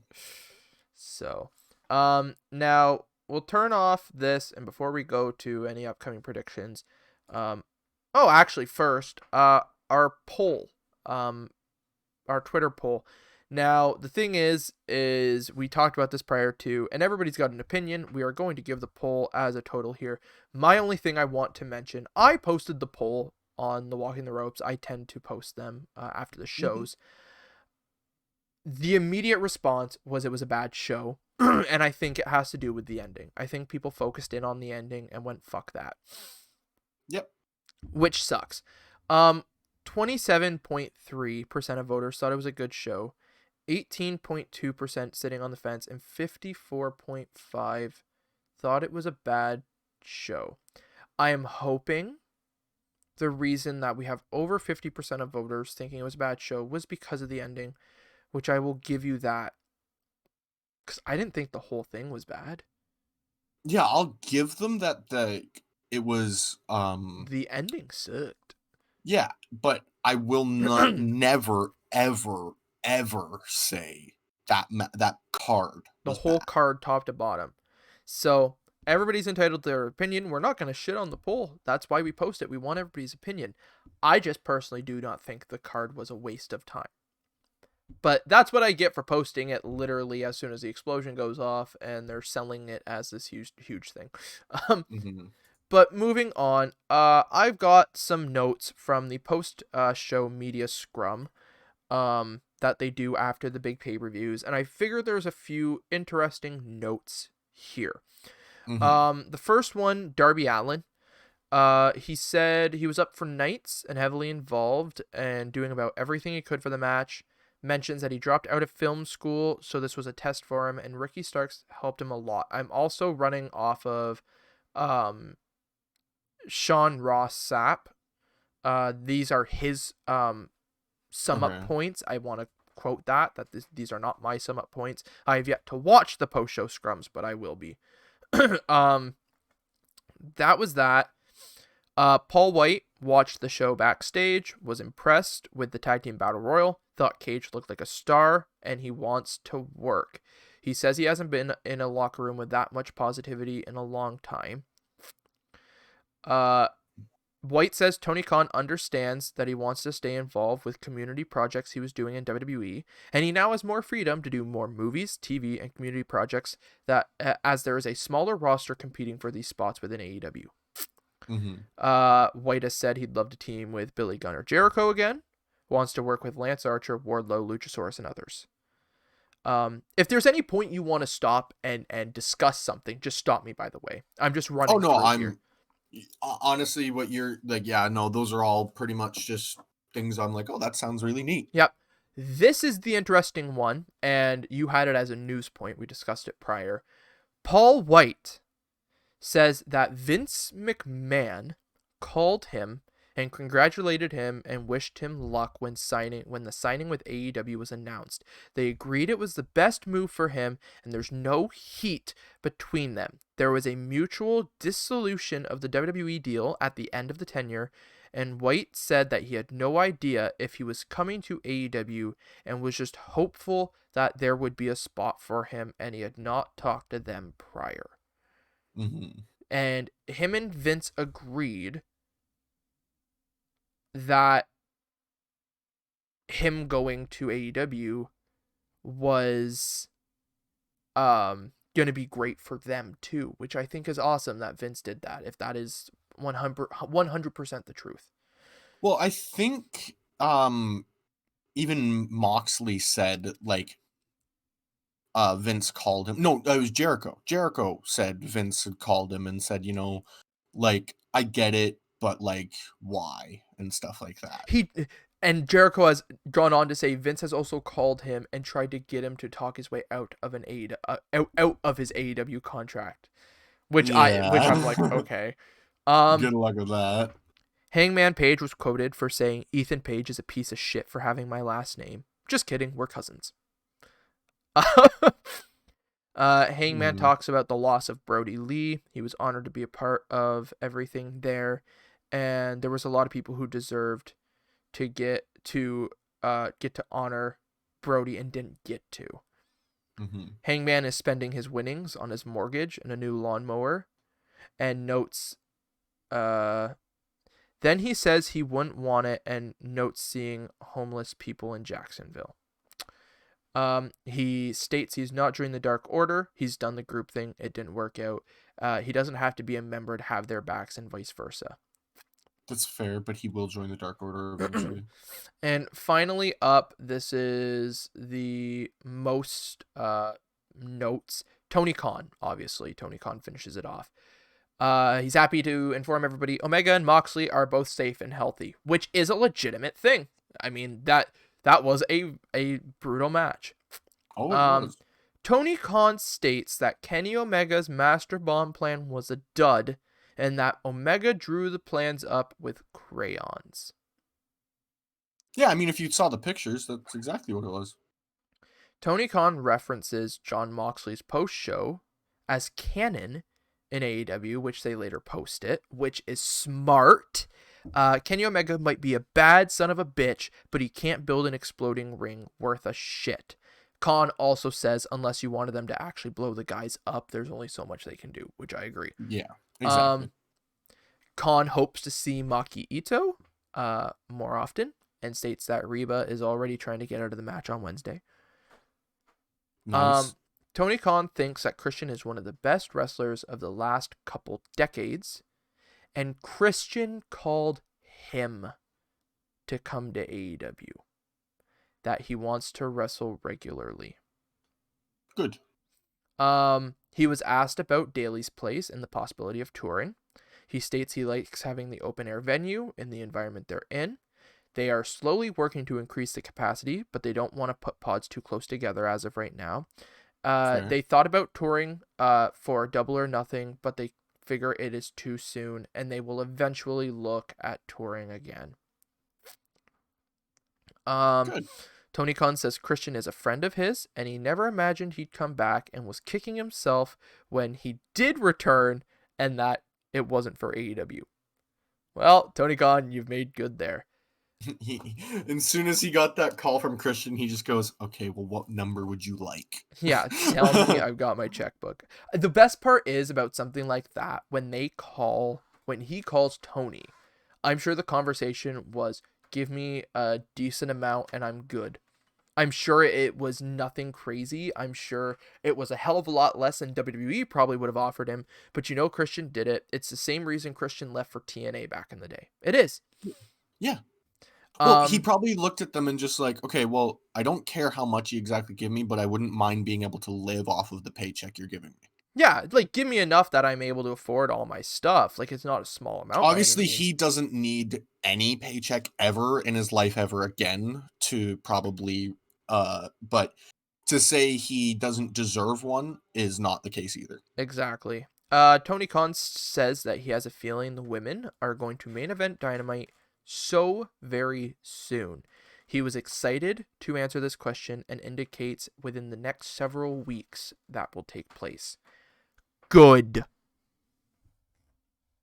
I mean, but the thing is we have been hearing this for a long time. Yeah, I know. I know. Um, this was a quote from Tony Khan. Ethan Page will be here for a very long time. He's something we've had up our sleeve for a very long time. He says he was finally glad when they got the paperwork done to get him into the U.S. and says that Page will be a big help to the heel side. Because everybody's got to remember, Ethan Page is Canadian. Yeah, his TNA deal left, or Impact deal, whatever you want to call it, he probably went back to Canada for a bit. Yep. Yep. Well, he finished the filming even though he wasn't done until um what was the first paper? Well, not Genesis, but Hard to Kill. Hard to That kill. was where the final match, well, whatever the shit show you want to call it was with him, aired. Mm-hmm. Um but he was done weeks before that because once again, they Yeah. pre-tape a ton of shit and that match was something he had done, right? um Tony Khan was asked about wrestlers such as Big Swole and what's been going on, especially with the women's tournament. Swole has been battling Crohn's disease once again, and was sidelined, which was why she was out of the tournament. This is something she's dealt with in the past, I believe. It's been talked about. Yeah. Um, I and don't want to sound so, like a dick because like it is her health thing there, but I'm not a fan of hers at all. well, I hope. I mean, as an athlete, she's good. The character just, it's another one of those characters that don't quite work for me. But I would never wish her No, and that's what bad. I mean. Like that's why I don't want to sound like a dick, but I'm not the biggest fan of hers. Yeah. Well, the thing is, opinions change all the time, right? That's what we always wait for. We wait for somebody to change our opinion on them. So, Oh, I'm still waiting for the day with oh, I know. I Reigns, know. Yeah, I know. be it Belair, any one of Yeah. them, Goldberg, Um, any one of them. Tony Khan says the finish of Revolution will be addressed on AEW Dynamite, and he compared Omega hammering like Garth on Wayne's World. For anybody who might want to know that. Wayne's World, Wayne's World. Uh, there's a note here from Sean Ross Sapp saying he was disappointed nobody asked about Kingston selling, but says that there's probably going to be an answer on Wednesday, obviously. Tony Khan promises that there will be aces up his sleeve in 2021, and we'll see things we're not expecting. And one of the final quotes from it, I think, I'm just reading through here. Yeah, so one of the final quotes is he was asked finally about Paul White. And he says Paul White will be an announcer at first, but expects him to get into the ring at some point. And there's an interesting note here from Sean Ross, which actually got me thinking, kind of gave me a good laugh here. Mm-hmm. The way they should cover up The way they should cover it up is say Nakazawa was in charge of the wiring of the explosives. It works. It works. It It's dumb, does. but the thing is they can cover it up. They can cover up other parts with whatever, but I think a good way to do it would be like, I designed it and I trusted Nakazawa to rig that final explosive. That would totally be well, there you go. Yeah. But Yeah, no, so it's just yeah. They're gonna figure it out for sure. They gotta back themselves out of this corner somehow. well, sooner or later you'd think they got to. Um but anyways, to finish up here as per usual, we'll run through some quick predictions. This went a lot longer than expected. Expected this to be Mm-hmm. like a 45-minute show, but I mean, we had some discussions and some debates, Exactly. so it's always good. Don't expect this for Raw because I'm not looking forward to it. But predictions going forward, we've predicted kind of what we expect from Dynamite. Um, we'll obviously have shows here through the week predicting the other stuff. So Raw tonight. I hope we get a good celebration for Bobby. I hope they make Bobby actually feel important. Um, Yeah. I hope they don't thrust Drew right into it. I don't want to see Drew on TV. I'm pissed that he was there last week. Mm-hmm. Mm-hmm. And I'm not saying because I don't want to see Drew on TV. I just don't want to see him there until Fastlane. Yep, agreed. Yeah, we talked about it a lot, so For on anybody the who hasn't heard. podcast. On the podcast actually. So Yeah. but do we finally get more Bliss, Fiend, and Orton? More than what we've been getting? Like, we've We're got to have probably the gonna Fiend get. return to build up before Mania, right? We're not gonna pull the Undertaker Bray Wyatt where he doesn't show up until Mania. That's not what we're pulling, right? Even if we have Yeah. Bray Wyatt, like the Funhouse Bray Wyatt, have him return in the Funhouse. Yeah, I don't know. Like, it's really difficult to say because we have that Randy Orton that we've seen now. And I'm. We're not gonna get Orton versus Orton, are we? What else are we getting?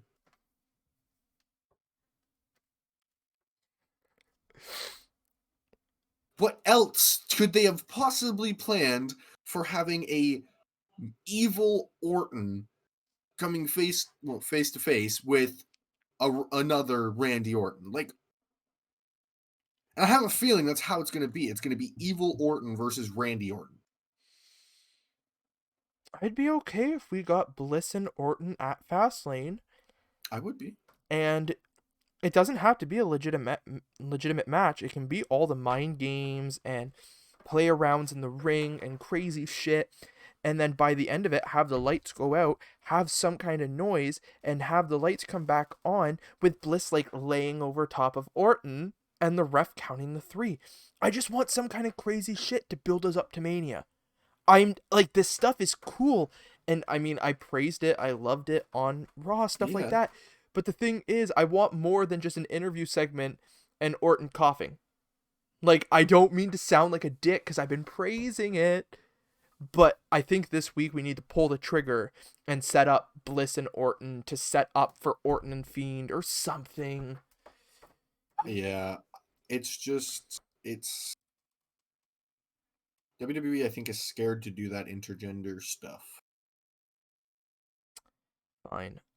Boldest prediction for tonight: Miz becomes world champ again. He beats Bad Bunny for the world title. I hate you. Yes. You know that's where they're Actual going. genuine prediction. Well, yeah, he's gonna take the 24/7 And then title they from set up the tag match. Like, come on. Actually, that's exactly what they're doing. Also, is Bad Bunny the longest reigning 24/7 champion? I don't know, how long did Gronk hold it?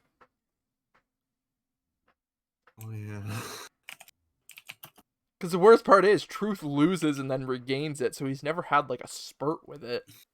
But he's had weeks where it's Rob. Oh my god. I knew it. I fucking knew it was gonna be Gronk. Rob Gronkowski's sole reign is the longest singular reign at 67 67 or or 68. The exact date of when he won the title is not known, but WWE recognized his reign as lasting 57 days due to tape delay, oh my which is god. still the longest. Oh my god. Are you fucking kidding me? How long has How Bad many reigns do you think there's been? just I'm 138. 136. What? I have 136. 138 here. As of March 7th, 2021, there have been 136 recognized reigns between 56 different people. Who the fuck are the two that haven't been recognized then? Because there's 138 on here. Ah, it's probably the Revival because they're the only tag team to win it. They won it together. It's likely the Nope, Revival. got it. Got one. Got one. Okay. The Gobbledygooker, November 22nd, 2020 Survivor Series kickoff took place by the panelist table. The character was portrayed by Drew Gulak. However, WWE did not acknowledge this and thus does not recognize this as Gulak's 7th reign. Why? Oh, because it's Gulak. So, but does the Gooker not count as a reign? Nope. Mm. I'm trying to find the other one. My only thinking would be the fact that they listed as the Revival, Scott, and Dash. Being recognized as co-champions. Yeah, I'm trying to find out who the other one is. But I mean, with there being so fucking many on here. So the neat thing, I guess you could say, is Bad Bunny is the youngest to ever win it. Yep. WWE. I don't know who would have been. Who That other recognizes person. the reign? Remember when they defended it on the plane to Saudi? Yeah, remember when Maurice got pinned with, or not Maurice, Maria got pinned with her legs up in the pregnancy, whatever it's called. That was so bad. Remember when Mick Foley debuted the title as a dark version of Raw that will see Raw go into this really gritty, aggressive last hour? Yeah. I honestly don't know who the other person is, because yeah, they did say 130. I'm reading here, 136 official reigns. From the looks of it, the Revival are acknowledged. But that's what I mean. But they're acknowledged, but they're not as, like, they are acknowledged as a single reign, aren't they? Yeah, but that still doesn't that's acknowledged as a reign. So that's one of those 136 reigns. Okay, well, yeah, I don't know. So it's just trying to figure out who. Oh my god, Bad Bunny's only held it for 20 days. Is that all it is? Oh my god, can we like what? Oh, So I'm assuming, oh my. I have no clue. I have no clue. This belt hasn't been around since 2010. What? No, it was WWE, debuted in like 2019. I'm on WWE's website for the title history of the 24/7 title, which is actually a really neat thing that I didn't know they did. They have 2020 to present. There's been 56 holders, 118 days, shortest reign less than a day. 2010 to 2019, 83 holders, 19 days, less than 1 day. Hold on, I've got another issue here. I'm reading a note here about that Gulak win. Yeah. It's recognized, Right. but not for Gulak. That's how it's not recognized. It's recognized for the Gooker. So who That's the what I fuck? thought. Ah! Okay, so they're really bad at listing this because when you go into the list of drop, like you can drop down and it says 2010 to 2019. You go down, the first reign is in 2019. Wow. They just list it as it's 2010. R-Truth has held it 49 times. Titus O'Neil was the first person to ever hold it. Hmm? Titus O'Neil was the first person to ever hold it. Yepper. The second was Robert Roode. Anyways, let's get off of the 24/7 title here and wrap this up. I thought this was your favorite world title. Oh, it is, but we should wrap the show up either way. What, you don't want to go into the intricate history of your favorite world title? You know, if you're trying to make this backfire, Blake, it's not working. It is still Oh, the it will. best world title in professional wrestling history. Anyways, we'll see how long it takes for you to backpedal on that. Okay. Well, I give it an hour. This. Well, I give it 6 hours. What the fuck are they gonna do that's gonna make me backpedal it? Give it to Goldberg, which just establishes it more. Just saying. They're gonna no. What they'll do is they'll fucking just defunct it, and you'll be like, "I'm sorry, what?" It'll go down as the greatest world title in history. I don't care. Anyways, Bad thank Bunny is you. the last chant holder. Hornswoggle was the last of the fucking original cruiserweight. Anyways, we just don't acknowledge that. Exactly. But yeah, thank you everybody for listening to this. I mean, it was a all across the board podcast. There was discussions, there was results and debates and everything in between. You even talked about the 24/7 title to close the show because you know why the fuck not. So because there was going to be something to do with our predictions that we just didn't end up predicting, I think. Exactly. So but thank you everybody for tuning into this extra long episode that I guess was kind of needed again. We will be back tomorrow at 11 for the Raw review. I totally forgot that Raw was on tonight. Yeah, that's why I was saying 6 hours. Well, that's why I'm sitting here and I'm like, what the fuck is 6 hours away? Yeah, Raw's tonight. Okay. So with all that being said, once again, you can find all things Walking the Ropes through our link tree. That is all the podcasting platforms we're on. YouTube for VODs, Twitch to watch us live, our social medias, and ways to support us. That is all through our link tree, which is in our descriptions and bios everywhere. You got anything, Blake? Just for our news segments, whenever you guys see anything to do with wrestling news, make sure to give us a tweet about it because that helps us make our news.